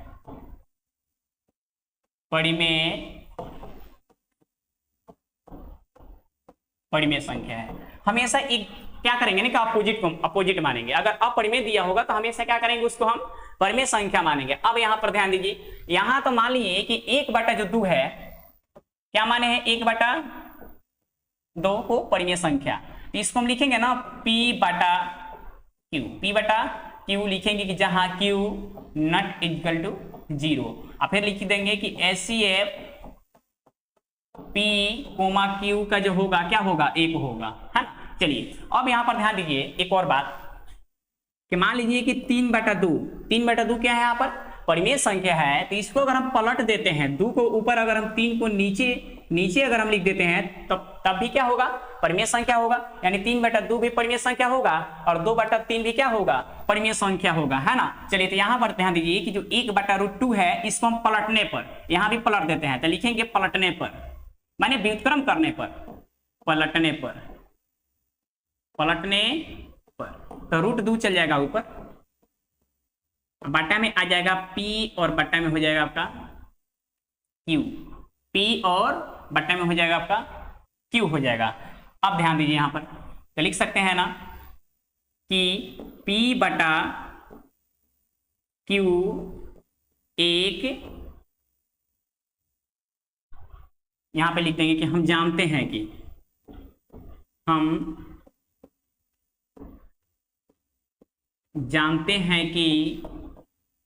p/, यहां पर q है। तो जब हम पलटे हैं यहां पे लिख देंगे कि पलटने पर, जब पलटनेंगे तो यहां पर क्या हो जाएगा, रूट में ऊपर हो जाएगा 2 और बट्टे में हो जाएगा आपका 1, ऊपर हो जाएगा q और बट्टे में हो जाएगा आपका, ये हो जाएगा आपका p हो जाएगा। तो लिखेंगे ना कि हम जानते हैं कि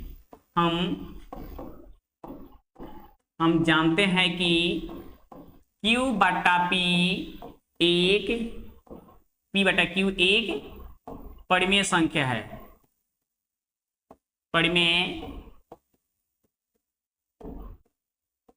परिमेय संख्या है, तथा √2 एक क्या है, अपरिमेय संख्या है,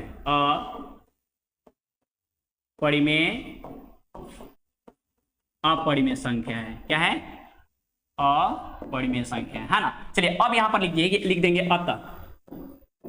अतः अब यहां यह मानना गलत है, अतः यह मानना गलत है, अर्थात अर्थात रूट 1/√2 है, अर्थात 1/√2 एक क्या होगा, अपरिमेय संख्या होगा, एक अपरिमेय संख्या होगा, अपरिमेय संख्या होगा। तो इस तरीके से क्या करेंगे, बहुत आसान परिभाषित हम लोग कर लिए। तो इस तरीके से आपको लैंग्वेज को लिखना होगा। चलिए, तो क्वेश्चन नंबर हम क्या देख लिए, क्वेश्चन नंबर 3 का हम लोग 1 देख लिए। अब हम लोग क्वेश्चन नंबर क्या देखते हैं, हम लोग क्वेश्चन नंबर 2 देख लेते हैं, है ना। चलिए, तो अब देखते हैं क्वेश्चन नंबर 2। चलिए, आप ध्यान दीजिए क्वेश्चन नंबर 2 को।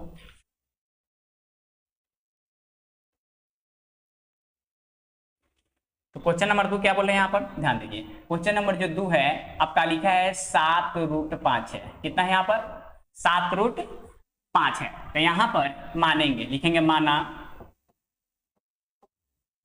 कि 7√5 एक,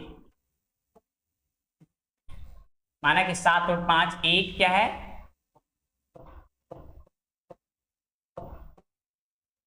अपरिमेय संख्या है। सॉरी, अपरिमेय संख्या हम मानेंगे यहाँ पर। तो क्वेश्चन नंबर 2 देख लेते हैं। यहाँ पर क्या है, 7√5, 7 क्या है यहाँ पर 5। यहाँ पर मानेंगे, इसको भी क्या करेंगे, लिखेंगे माना कि 7√5 एक क्या है, परिमेय संख्या है, परिमेय संख्या है। तो पहले तो मानेंगे। तो जब मान लिए यहाँ पर 7 रूट क्या है, यहाँ पर 5 मान लिए। तो अगर मान लिए अगर परिमेय संख्या तो p बटा तक क्यू लिखेंगे ही। तो लिखेंगे ना कि q, जहां q नॉट इक्वल टू 0, और जो एचसीएफ होगा, एचसीएफ जो होगा p और q का क्या, एक आभास संख्या, यानी एचसीएफ क्या होना चाहिए, 1 होना चाहिए। अब चलिए यहाँ पर, तो यहाँ पर ध्यान दीजिए। तो यहाँ पर हो जाएगा रूट में 5, रूट में क्या हो जाएगा 5, ये हो जाएगा p और बटा में हो जाएगा q। यहाँ से गुना किए तो हो जाएगा आपका 7 p बटा 7 q हो जाएगा। अब इसको हम क्या करते हैं, लिखेंगे कि हम जानते हैं, लिख देंगे उसी तरीके से परिभाषा कि हम जानते हैं कि p बटा 7 q एक क्या है, परिमेय संख्या है। क्या है, एक परिमेय संख्या है, तथा रूट 5 एक क्या है, अपरिमेय संख्या है,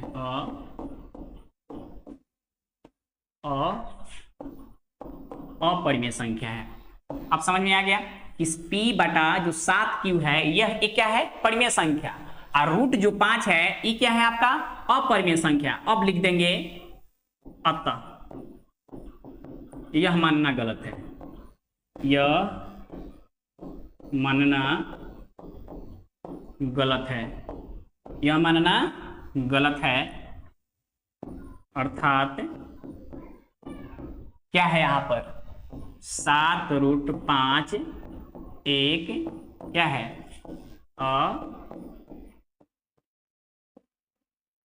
अपरिमेय संख्या है, एक अपरिमेय संख्या था। इस तरीके से क्या होगा, हम लोग क्वेश्चन नंबर 2 देख लिए, है ना। अब हम लोग देखते हैं क्वेश्चन नंबर 3। जो क्वेश्चन नंबर 3 है same to same question number 2 पर क्या है, आपका आधारित है। तो यहाँ पर क्वेश्चन नंबर 3 देख लेते हैं हम लोग। चलिए, क्वेश्चन नंबर 3 को हम देख लेते हैं। पहले क्वेश्चन को मेटका ले, इसको बनाया हुआ।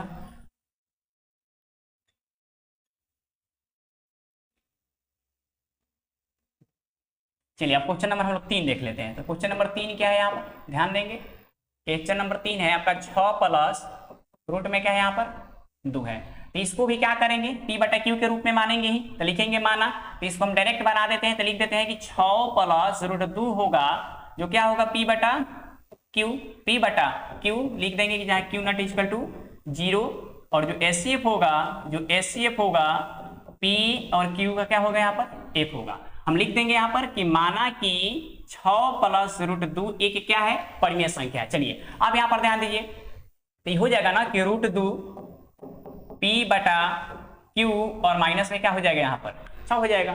तब लिख सकते हैं कि हम जानते हैं कि ये जो होगा p बटा जो यहाँ पर q है माइनस जो 6 है, ये क्या हो जाएगा आपका परिमेय संख्या हो जाएगा। तो लिख सकते हैं यहाँ पर कि p बटा क्यू माइनस, इसलिए चाहे चूंकि लिख दीजिए, चूंकि p बटा क्यू माइनस 6 एक क्या है, परिमेय संख्या है, एक परिमेय संख्या है ना। अब देखिए यहां पर तो बताइए कि जो रूट 2 है अब बराबर जो है आपका p बटा क्यू माइनस क्या है, यहाँ पर 6 है, ये है परिमेय संख्या, एक है अपरिमेय संख्या, दोनों बराबर है, यहाँ पर नहीं है, दोनों बराबर नहीं है। लिख सकते हैं कि हम जानते हैं कि p माइनस क्यू माइनस 6 एक क्या है,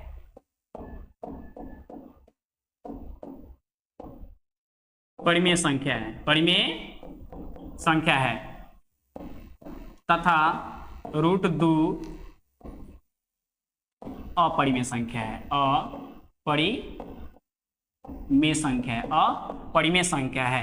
अतः लिख देंगे, अतः यह मानना गलत है, यह मानना गलत है, यह मानना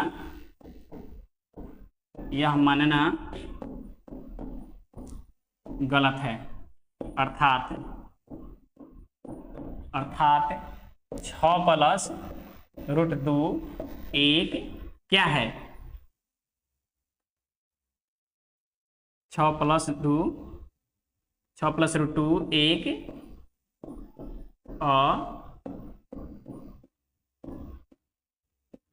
अपरिमेय संख्या है। एक क्या है यहाँ पर, अपरिमेय संख्या है। तो हम लोग क्वेश्चन जो है 1 से लेके क्वेश्चन नंबर 3 तक ले देख लिए, प्रश्नावली 1.3 का। अगर मेरा वीडियो अच्छा लगे तो एक बार शेयर, सब्सक्राइब और लाइक जरूर करें। चलिए अब इसके बाद वाले जो हम लोग वीडियो पर कि बिना लंबी विभाजन प्रक्रिया, ये बताइए कि निम्नलिखित परिमेय संख्याओं के दशमलव प्रसार शांत या अशांत आवर्ती है। तो यहां पहले समझते हैं कि शांत क्या होता है, इसके बाद समझेंगे कि अशांत क्या होता है। सबसे पहला जो वीडियो हम डाले हैं जो बेसिक कंसेप्ट का है, उसमें शांत और अशांत परिमेय संख्या, अपरिमेय सभी हम थ्योरी पढ़ा दिए। तो फिर से हम लोग समझ लेते हैं कि कोई भी अगर p बटा क्यू के रूप में लिखा हो कोई भी परिमेय संख्या, तो इसको बोलते हैं अंश बटा हर, अंश बटा हर बोलते हैं, अंश बटा क्या बोलते हैं, हर बोलते हैं। हर को क्या करेंगे कि अभाज्य गुणनखंड करेंगे। क्या करेंगे, पहले अभाज्य गुणनखंड, अभाज्य गुणनखंड। अभाज्य गुणनखंड करने के बाद अगर 5 के पावर m गुने 2 के पावर n के रूप में आ जाए, या ऐसे भी लिख सकते हैं कि 5 के पावर n गुने 5 के पावर n और 2 के पावर m के रूप में, दोनों लिख सकते हैं, कोई दिक्कत नहीं है यहाँ पे, है ना, दोनों चीज हम लोग लिख सकते हैं। अगर अंश बटा हर का कोई भी अगर संख्या को अगर अभाज्य गुणनखंड करेंगे 5 के पावर m गुने 2 के पावर n के रूप में आ जाए, यानी कहने का मतलब 5 और 2 केवल आना चाहिए, 5 और 2 केवल आना चाहिए। अगर उसमें आ जाता है 5 और 2 तो हम समझेंगे कि ये शांत है। अगर 5 और 2 अगर नहीं आता है तो उसको हम बोले क्या चीज, अशांत है। एग्जाम्पल के माध्यम से समझते हैं। यहां पर ध्यान देंगे कि मान लीजिए कि 3 बटे में 8 है, 3 बटा में 8 है, तो लिख देंगे 3। अगर हम 8 के गुणनखंड करेंगे तो क्या होगा, 2 गुने 2 गुने 2, यानी 2 के पावर यहाँ पर हम 3 लिख सकते हैं। तो यहाँ पर ध्यान देंगे कि 2 बटा जो है 3 बटा 2 के पावर यहाँ पर क्या है, यहाँ पर 3 है। ये संख्या जो होंगे शांत होंगे। शांत क्यों होगा, आपके दिमाग में ये होगा कि सर 5 कहाँ गया फिर, तो 5 बाबू समझो कि यहाँ लिखा हुआ है आपका 5 के पावर 0 6 पर आता है, केवल 5 तो आया ही नहीं है, तो हम 5 इस तरह से हम लोग लिख सकते हैं, यानी 5 के पावर 0, इसका मान क्या होगा, 1 होगा।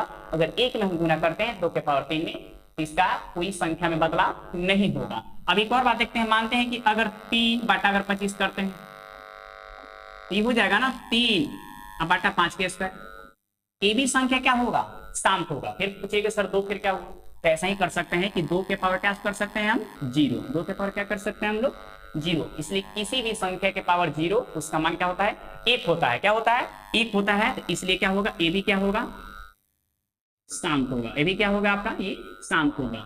बट इस बात को ध्यान देंगे कि 2 और 5 के अलावे अगर केवल 2 आता है फिर भी शांत होगा, केवल 5 आता है फिर भी शांत होगा, 2 5 आएगा फिर भी शांत होगा। और 2 5 के अलावे अगर कोई भी संख्या अगर आ जाता है, कोई भी संख्या आ जाता है 1 के अलावे, कोई भी संख्या अगर आ जाता है तो उसको समझेंगे कि अशांतावर्ती है। क्या समझेंगे? अशांत है। अब हम लोग क्वेश्चन पर चलते हैं, है ना। अब हम लोग क्वेश्चन देखते हैं हम लोग। चलिए, आशा है कि आप लोग समझ गए होंगे। चलिए अब क्वेश्चन नंबर 1 पर आते हैं।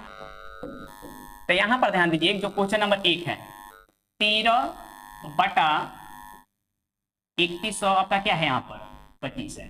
3100 क्या है यहाँ पर 25 है। तो क्या बोले अंश बटा हर को क्या करेंगे, पहले हम गुणनखंड करेंगे।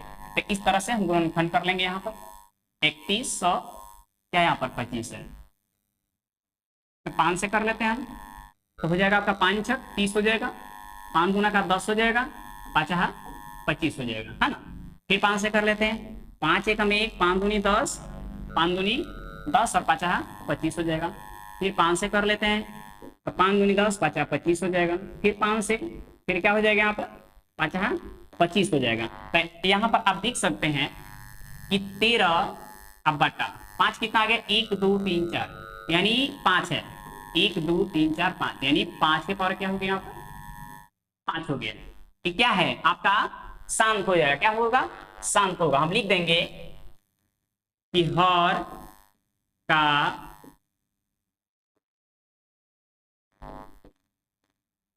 अभाज्य गुणन खंड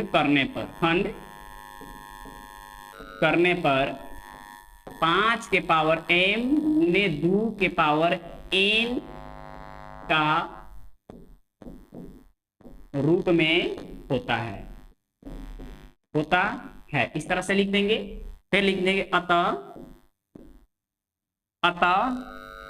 यह संख्या एक शांत है। अतः जैसे भी लिख सकते हैं कि 13/3125 क्या है शांत है। क्या है यहाँ पर शांत है। तो इस तरीके से क्या करेंगे हम लोग लिख देंगे। बाकी क्वेश्चन नंबर अगर क्वेश्चन 2 नंबर का अगर पूछेगा तब, है ना। चलिए तो अब हम लोग नेक्स्ट क्वेश्चन देख लेते हैं हम लोग। चलिए अब इसको हम मिटा देते हैं। इस तरीके से हम लोग सभी देख लेते हैं एक एक करके, शांत अशांत शायद आप समझ गए होंगे आप। चलिए एक और क्वेश्चन हम ले लेते हैं। यहाँ पर मान लीजिए कि यहाँ पर कितना है आपका 17/8 है। 17 बटा यहाँ पर 8 है, क्वेश्चन नंबर 2 है। तो अब ये होगा कि शांत होगा कि अशांत। यहाँ पर होगा 17, है ना। यहाँ पर 2 का क्यों क्या होता है 8, तो क्या हो जाएगा ये भी आपका क्या हो जाएगा यहाँ पर शांत हो जाएगा। अब मान लेते हैं कि 64/455 है। 3 नंबर देख लीजिए यहाँ पर 64/455, है ना। तो इसको फिर अभाज्य गुणनखंड करेंगे। तो 455 को, है ना, 5 से कर लेते हैं हम लोग। तो 5 से हो जाएगा 5 9 45, है ना। अब 5 एकम 1, फिर 13 से 93 हो जाएगा। 93 हो जाएगा। तो यहाँ पर लिख सकते हैं कि 64 बटा आपका क्या हो जाएगा यहाँ पर 5 गुने 13 अब गुने हो जाएगा आपका ये 7 हो जाएगा। अब इस पे एक और बात ध्यान देंगे कि कभी भी देखेंगे कि अंश बटा जो हर के जो कोई भी संख्या होगा तो इसको एक बार चेक करेंगे कोई संख्या तो कट तो नहीं रहा है। अगर कोई संख्या अगर कट जाता है, कटने के बाद हम क्या करेंगे यहाँ पर अभाज्य गुणनखंड करेंगे हर वाले संख्या को। तो यहाँ पर ध्यान देंगे कि जो 64 है इसमें किसी पारा से क्या होगा नहीं कटने वाला है, ठीक है। इसलिए क्या है ये 2 के पावर 5 के रूप में नहीं है। यहाँ पे लिख सकते हैं कि 5 के पावर m गुने 2 के पावर n के रूप में नहीं है। इसलिए क्या है अशांत है। इसलिए क्या है ये पर अशांत है। ऐसे भी लिख सकते हैं कि 5 के पावर n गुने 2 के पावर m, इससे कोई मतलब 2 और 5 से मतलब हमको, है ना। चलिए एक और एग्जांपल देख लीजिए। इसे मान लेते हैं कि 3/24 कर देते हैं। अभी कोई पूछेगा कि सर ये बताइए कि शांत है कि अशांत है। तो यहाँ पर 3/24 है। अगर केवल इसको अगर हम गुणनखंड करते हैं, इसको अगर हम 24 को अगर हम कर लेते हैं इस तरीके से 2 से 12, फिर 2 से हो जाएगा आपका 6, फिर 2 से क्या होगा यहाँ पर 3। तो देखिए तीसरे यहाँ पर 3 आ गया कि नहीं आ गया। तो आप कहेंगे कि नहीं अशांत है। देखिए क्या है ये शांत है। पहले हम क्या बताएं, पहले काट देंगे। 3 एकम 1, 3 8 24 यानी 1/8 हो गया। यानी 1 बटा आपका 2 के पावर क्या हो गया 3 हो गया। यानी इसलिए क्या है यहाँ पर शांत है। 2 5 के रूप में आ गया यहाँ पर, है ना। इस तरीके से हम क्या करेंगे क्वेश्चन नंबर 1 के सभी क्वेश्चन आप लोग बना लेंगे, है ना। शायद आशा है कि आप लोग समझ गए होंगे। चलिए नेक्स्ट हम लोग क्वेश्चन देखते हैं। चलिए अब हम लोग क्वेश्चन नंबर 2 देखते हैं कि ऊपर दिए गए प्रश्न में उन परिमेय संख्याओं के दशमलव प्रसारों को लिखिए और शांत है। जो शांत है क्या है यहाँ पर जो शांत है उसको दशमलव प्रसार लिखना है जो शांत हो। तो पहले हम देखेंगे ना कि शांत है कि अशांत है। तो चलिए एक क्वेश्चन नंबर हम 1 देख लेते हैं। क्वेश्चन नंबर हम 1 देख लेते हैं। चलिए 13 बटा क्या है यहाँ पर 3125। 13 बटा क्या है यहाँ पर 3125 है।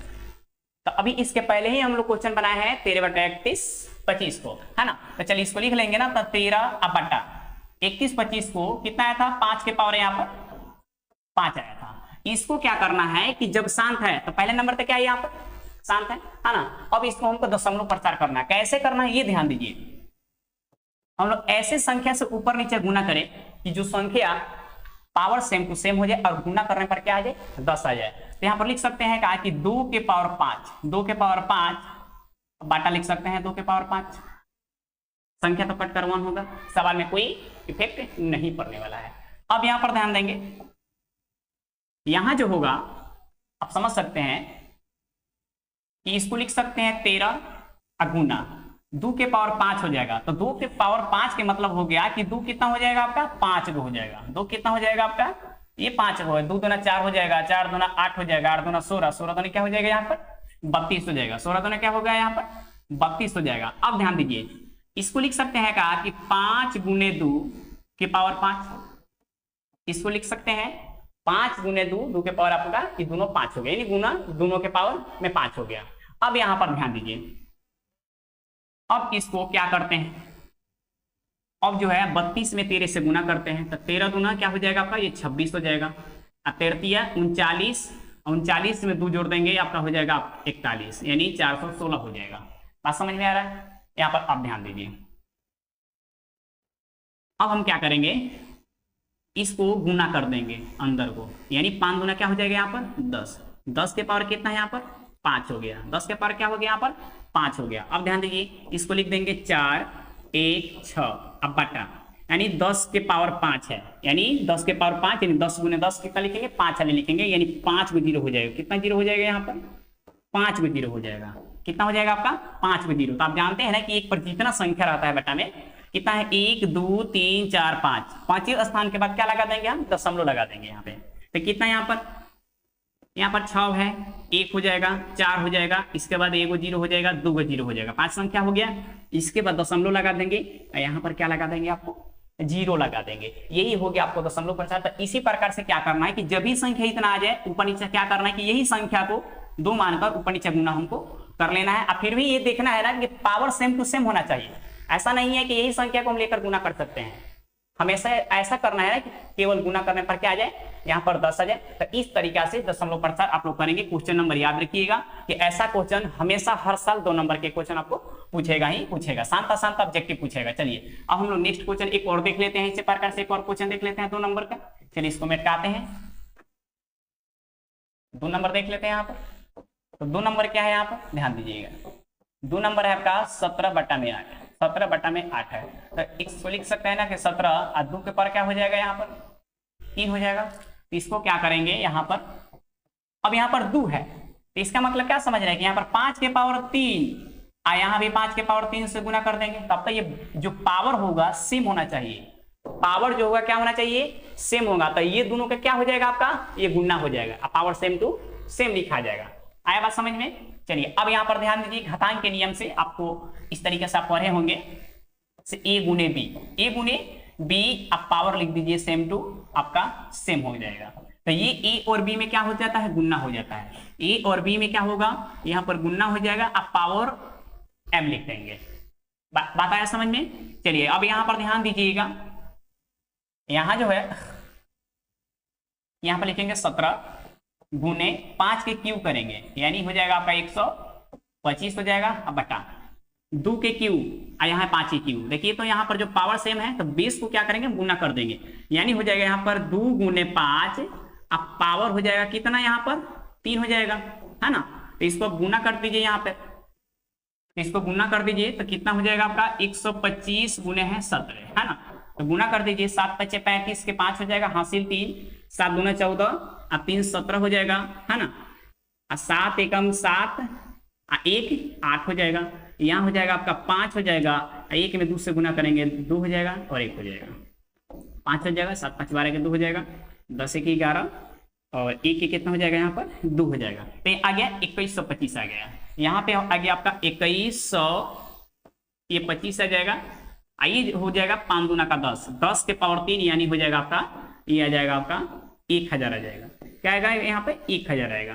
कितना कई गो संख्या, एक पर कितना जीरो, 3 है, 3 जीरो है ना, तो 3 अंक के बाद क्या लगाएंगे हम, दशमलव लगा देंगे। कितना लगा देंगे हम लोग, 3 अंक के बाद हम लोग दशमलव लगा देंगे। अब ध्यान दीजिए यहाँ पर 1 2 3, 1 2 3 यानी 2.125, यही आपका क्या हो गया, आपका यहाँ आंसर आ जाएगा।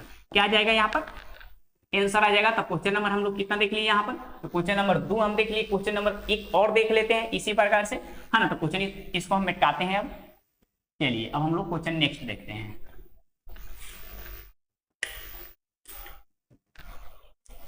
अब हम लोग क्वेश्चन नंबर 3 देख लेते हैं।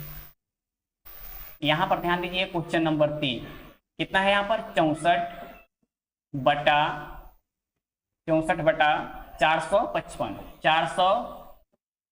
455। अब 455 को हम क्या करेंगे, गुणनखंड करेंगे। 455 को हम क्या करेंगे कि गुणनखंड करेंगे। 455 को हम क्या करेंगे, तो गुणनखंड करेंगे। इसके पहले भी 455 था क्या, कोई क्वेश्चन में 455 था, तो 455 को हम गुणनखंड किए हैं 5 से, 5 9 45 और 5 एकम 1, फिर 13 13 सते आपका ये 91 हो गया, है ना। चलिए अब इसको हम देख लेते हैं क्वेश्चन नंबर 3 को। अब ध्यान दीजिए यहाँ पे, तो यहाँ हम काटेंगे 5 से, तो अगर 5 से हम गुणनखंड करेंगे तो पहले ये देखिए कि है कि नहीं। तो 5 नवा क्या है यहाँ पर 45, 5 नवा हो जाएगा 45, 5 एकम 1 हो जाएगा और 13 13 सते आपका 91 हो जाएगा। तो पहले नंबर यहाँ ध्यान दीजिए कि 64 और बटा, यहाँ जो है आपका 5 गुना 13 गुना 7। तो पहले तो ये देखिए कि शांत है कि अशांत है। यहाँ पर आ गया आपका अशांत, इसको हम लोग दशमलव प्रसार नहीं निकाल सकते। यहाँ पर क्या है आपका अशांत हो गया, ये क्या हो गया आपका अशांत हो गया। अब चलिए हम लोग क्वेश्चन नंबर 4 देख लेते हैं। क्या देख लेते हैं हम लोग, 4 देखते हैं। चलिए एक और क्वेश्चन देख लेते हैं, क्वेश्चन नंबर 4। तो यहाँ पर है आपका 15/16, 15 बटा क्या हो गया आपका 16, 16 ठीक है। अब 2 0 1600। चलिए तो यहाँ पर हो गया 15 बटा, और 1600 के गुणनखंड कर लीजिए यहाँ पर, है ना। चलिए कर लीजिए 2 से, तो 2 से हो जाएगा कितना 800, फिर 2 से हो जाएगा 400, फिर 2 से हो गया 200, अब फिर 2 से हो गया 100, फिर 2 से लिख दीजिए हो जाएगा आपका 50, है ना। फिर 2 से हो जाएगा आपका 25, अब फिर इसके बाद 5 से हो जाएगा 50, 25 हो जाएगा। तो 1 2 3 4 5 6 यानी 2 के पावर हो जाएगा, 2 के पावर आपका 6 अगुना 5 का आपका ये स्क्वायर हो जाएगा। अब यहाँ पर ध्यान देंगे कि गुना हम कितना कितना संख्या से हम करें। पहले से यहाँ पर 2 है ही, यानी हम कितना से कर सकते हैं, यानी गुना, है ना। तो ये ध्यान देने वाला बात है आपको। तो यहाँ पर आप क्या कर लीजिए कि यहाँ कर लीजिए 5 के पावर, यहाँ कर लीजिए 5 के पावर 5 अब बटा 5 के पावर 5, 5 के पावर 5 बटा 5 के पावर 5, है ना। अब यहाँ जो होगा, अब ध्यान देने वाला बात है कि ये जो है 5 के पावर 5, तो ये जो अगर गुना अगर हम करते हैं तो यहाँ पर तो 5 2 7 हो जाएगा, है ना। तो 5 2 7 हो जाएगा, तो यहाँ तो नहीं बैठ रहा है यहाँ पे 5 2 7, इसलिए कि पावर हमको सेम करना है यहाँ पे, तो हमको 2 वाला से कर लेना है। हम क्या करेंगे कि 2 से कर लेंगे। तो यहाँ हो जाएगा आपका 2 के पावर 5 और बटा में कर देंगे 2 के पावर, यहाँ पर कर देंगे क्या चीज 5 कर देंगे। अब यहाँ पर ध्यान दीजिए,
अब हम लोग क्वेश्चन नंबर क्या देख लेते हैं, 4 देख लेते हैं। तो क्वेश्चन नंबर 4 को हम देख लेते हैं। क्वेश्चन नंबर 4 क्या है कि 15 बटा क्या है यहाँ पर 1600 है। 15 बटा क्या है यहाँ पर 1600 है। तो यहाँ पर 15 को लिख सकते हैं 3 गुना 5, आई जो है 1600। तो 1600 का क्या करेंगे, पहले हम गुणनखंड कर लेते हैं।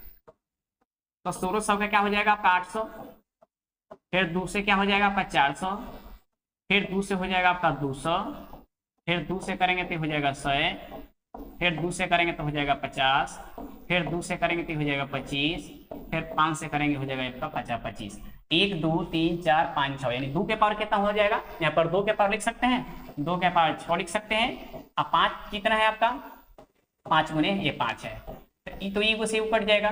तो यहाँ जो बच गया यहाँ पर 3 बटा 2 के पावर 6 गुने आपका 5 बच गया। अब यहाँ पर ध्यान दीजिए कि हमको क्या इसमें कमी लग रहा है, इसमें क्या है जो कि आपको कमी लग रहा है। तो हम कितना कितना से ऊपर नीचे हम इसको गुना कर सकते हैं कि जो कि हमको फॉर्मूला क्या हो बैठ जाएगा। तो यहाँ पर लिख सकते हैं यानी 5 के पावर 4 गुने 5 के पावर 4, सॉरी 4 नहीं 5, 5 के पावर 5 और बटा यहाँ हो जाएगा 5 के पावर 5। अब तो 5 एक 6 होगा तो फॉर्मूला पर बैठेगा। अब देखिए यहाँ पर यहाँ जो हो जाएगा 3 गुने 5 के पावर 5 है ना, बटा ये हो जाएगा आपका कितना 2 के पावर 6 हो जाएगा। इसके पावर 1 रहता है, ये कौन सा फॉर्मूला से हो जाएगा आपका a के पावर m गुना a के पावर n हो जाएगा। तो a के पावर क्या होता है m प्लस n, एक घातांक के नियम से यहाँ पर होगा है ना। तो यहाँ जो होगा 5 के पावर यहाँ पर 1 है, 5 के पावर 5 है, तो हम गुना करेंगे तो 5 के तो 5 हो जाएगा, बाकी पावर को क्या होगा जुट जाएगा, तो यहाँ पर हो जाएगा आपका ये 6 हो जाएगा है ना। a के पावर m गुने a के पावर n बराबर a के पावर m प्लस क्या होता है n होता है। अब ध्यान दीजिए यहाँ पर, अब इसको हम क्या कर सकते हैं, इसको पहले हम गुना कर लेते हैं। तो यहाँ जो हो जाएगा 3 हाली गुना करेंगे तो हो जाएगा 125, अब फिर 5 के स्क्वायर हो जाएगा 25। चलिए गुना कर लीजिए, 50 25 के 5 हो जाएगा, 5 दूना 10 2 12, अब 5 1 6, 5 दूना 10 के 0, 2 दूना 4 1 हो जाएगा आपका 5, और आपका ये 2 का 2 हो जाएगा, यानी हो जाएगा 5 2 11 के 1 और यहाँ पर 3, यानी हो जाएगा आपका 3125 हो जाएगा। 3100 क्या हो जाएगा आपका ये 25 हो जाएगा। यहाँ पर हो जाएगा आपका 3125 बटा 5 गुना 10 के पावर क्या हो जाएगा आपका ये 2 गुना 5 के पावर हो जाएगा आपका ये 6 हो जाएगा। क्या हो जाएगा यहाँ पर 6 हो जाएगा। अब इसको लिख सकते हैं ना कि 3125 बटा यहाँ पर कितना हो जाएगा 5 गुना 10 के पावर 6, यानी कई गो जीरो हो जाएगा 6 गो जीरो हो जाएगा। यहाँ पर कितना हो जाएगा यहाँ पर 3 या 3 6 जीरो, यानी 6 जीरो के बाद क्या होगा दशमलव लगा देंगे। तो यहाँ पर ध्यान दीजिए 4 को है 2 को जोड़ देते हैं यहाँ पर, तो 0 0 31 और यहाँ पर 25, 6 अंक के बाद दशमलव हो गया, ये आपका दशमलव प्रसार हो गया, ये क्या हो गया आपका आंसर हो गया। तो इस तरीके से हम लोग क्या बनाते हैं दशमलव प्रसार शांत, वही बनाना है जो कि p बटा q के रूप में हो, वो भी शांत होनी चाहिए। चलिए तो हम लोग क्वेश्चन नंबर 1 2 3 4 5 लगभग तक देख लिए। यहाँ तक जो इसमें देखेंगे कि जो शांत होंगे उसी को क्या करेंगे दशमलव प्रसार हम लोग निकालेंगे। चलिए अब हम लोग क्वेश्चन नेक्स्ट हम लोग देखते हैं, क्वेश्चन नंबर 3 पर आते हैं हम लोग। चलिए क्वेश्चन नंबर 3 भी है जो हम बेसिक के ही वीडियो में हम लोग पढ़ चुके हैं। यहाँ पर ध्यान दीजिएगा कि कुछ वास्तविक संख्याओं को दशमलव प्रसार नीचे दर्शाए गए हैं, प्रत्येक स्थिति के लिए निर्धारित कीजिए कि संख्या परिमेय या नहीं। यदि यह परिमेय संख्या है और p बटा q के रूप की है तो Q एक अभाज्य गुणनखंड के बारे में क्या हम कह सकते हैं। जो P बटा Q के रूप में जो होगा परिमेय संख्या होगा, जो अभाज्य गुणनखंड करेंगे हर के, उसके बारे में हम क्या कह सकते हैं, इस पर हम विचार करेंगे। यहां पर ध्यान दीजिएगा, पहले नंबर ये जो संख्या है ना आपका 43.123456789 संख्या आके आपका ये रुक गया।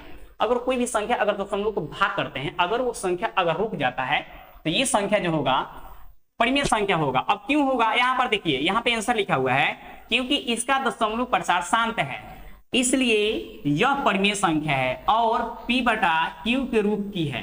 Q का अभाज्य गुणनखंड 2 के पावर m गुने 5 के पावर n के रूप में है, जहां m n क्या है, ऋणेतर पूर्णांक है। अब यहां पर समझेंगे कि जो P बटा Q के रूप में होगा तो फाइनली है कि आपके परिमेय संख्या होगा और 5 के पावर m और 2 के पावर n के रूप में है। अब यहां पर ध्यान दीजिए, क्वेश्चन नंबर जो 2 है, अब क्या होगा कि परिमेय होगा कि अपरिमेय। एक बात याद रखिएगा, एग्जांपल से समझ लेते हैं। मान लेते हैं कि 1 दशमलव यहां पर लिख देंगे 2 3 4 5 और dot dot dot dot dot लगा देंगे, बहुत सारा डॉट डॉट लगा देंगे। याद रखिएगा कि ये कैसी संख्या होगा, परिमेय होगा क्या परिमेय होगा, तो ये संख्या होगा आपका अपरिमेय संख्या होगा। यही अगर ये डॉट डॉट हटा देते हैं तो ये हो जाएगा आपका क्या हो जाएगा, परिमेय संख्या हो जाएगा। क्या हो जाएगा, परिमेय संख्या हो जाएगा। अब यहाँ पर ध्यान दीजिए, यहाँ जो है देखिए 0.12012220, फिर इसके बाद 3 जीरो है, 4 जीरो है, इसके बाद 5 जीरो 6 जीरो, इस तरीके से आपका क्या होगा, आते रहेगा। तो इस स्थिति में ना होगा आपका ये अपरिमेय संख्या हो जाएगा, अपरिमेय संख्या हो जाएगा। ये क्या हो जाएगा आपका, ये परिमेय संख्या हो जाएगा। क्या हो जाएगा आपका, परिमेय संख्या हो जाएगा। अब इसको ध्यान दीजिए, यहां पर देख लीजिए सेकंड क्वेश्चन कि क्योंकि इसका दशमलव प्रसार अशांत है, क्या है, अशांत है, अनावर्ती है, इसलिए यह अपरिमेय संख्या है। जो अशांत होता है वो क्या होता है आपका, अशांत जो होगा, जो अशांत होगा वो अपरिमेय संख्या होगा। क्या होगा, अपरिमेय संख्या। तो याद रखिएगा कि अगर कोई भी संख्या अगर हम भाग देते हैं ना, कोई भी संख्या अगर हम भाग देते हैं, अगर पूरी तरह से अगर कट कर अगर शेषफल अगर 0 आ जाता है, शेषफल क्या आ जाए आपका, शेषफल जो है आपका 0 आ जाता है। शेषफल अगर 0 आ गया तो इसको हम समझेंगे कि शांत है। अगर शेषफल 0 नहीं आता है तो क्या समझेंगे, अशांत है ना। चलिए अब ध्यान दीजिए, यहाँ पर क्वेश्चन नंबर 3 है। अब देखिए, मान लीजिए कि अगर हम 10 को अगर हम 3 से भाग करते हैं तो आपका 3 3 के 9 हो जाएगा, फिर 1 होगा, फिर दशमलव, फिर 0, फिर 3 3 के 9 हो जाएगा, फिर 1 हो जाएगा, फिर 0 हो जाएगा, फिर 3, इसी तरह की 3 3 3 3 करते चले जाएगा। बाकी यहाँ पर है ना आपका सेम संख्या है, तो हम सेम टू सेम संख्या है, इसको इस तरीके से लिख सकते हैं, 3.3 पर बार लगा सकते हैं। इसको हम रेकरिंग बोलते हैं। क्या बोलते हैं हम, रेकरिंग बोलते हैं। तो देखिए इस पर आपको बार लगा हुआ है, क्या लगा हुआ है, बार लगा हुआ है, यानी परिमेय संख्या होगा। क्योंकि इसका दशमलव प्रसार अशांत है, क्या है यहाँ पर, अशांत है, यानी भाग लगते चला जाएगा, शेषफल तो 0 नहीं आएगा, इसलिए क्या है यहाँ पर, अशांत है, अशांत तथा आवर्ती है, इसलिए यह परिमेय संख्या है और P बटा Q के रूप की है। Q एक अभाज्य गुणनखंड 2 के पावर m 5 के पावर n की अतिरिक्त कोई भी अभाज्य संख्या इसमें नहीं है, इसलिए क्या है यहाँ पर। चलिए तो यहाँ पर हम समझ गए कि ये भी क्या है आपका, परिमेय संख्या है। क्या है आपका, परिमेय संख्या है, बाकी क्या है आपका, अशांत है। तो अशांत क्यों है, आप समझ सकते हैं कि अगर हम इसको भाग दिए तो इस तरीके से 3 3 3 आते चला जाएगा, यानी कटेगा ही नहीं, शेषफल 0 नहीं आएगा, इसलिए क्या हुआ, ये अशांत हुआ। बट क्या है यहाँ पर 10/3 हो जाएगा। तो 10/3 क्या है आपका, परिमेय संख्या है। तो यहाँ पर हम लोग का क्या हुआ, वास्तविक संख्या है, जो कि लेसन आज समाप्त हो गया।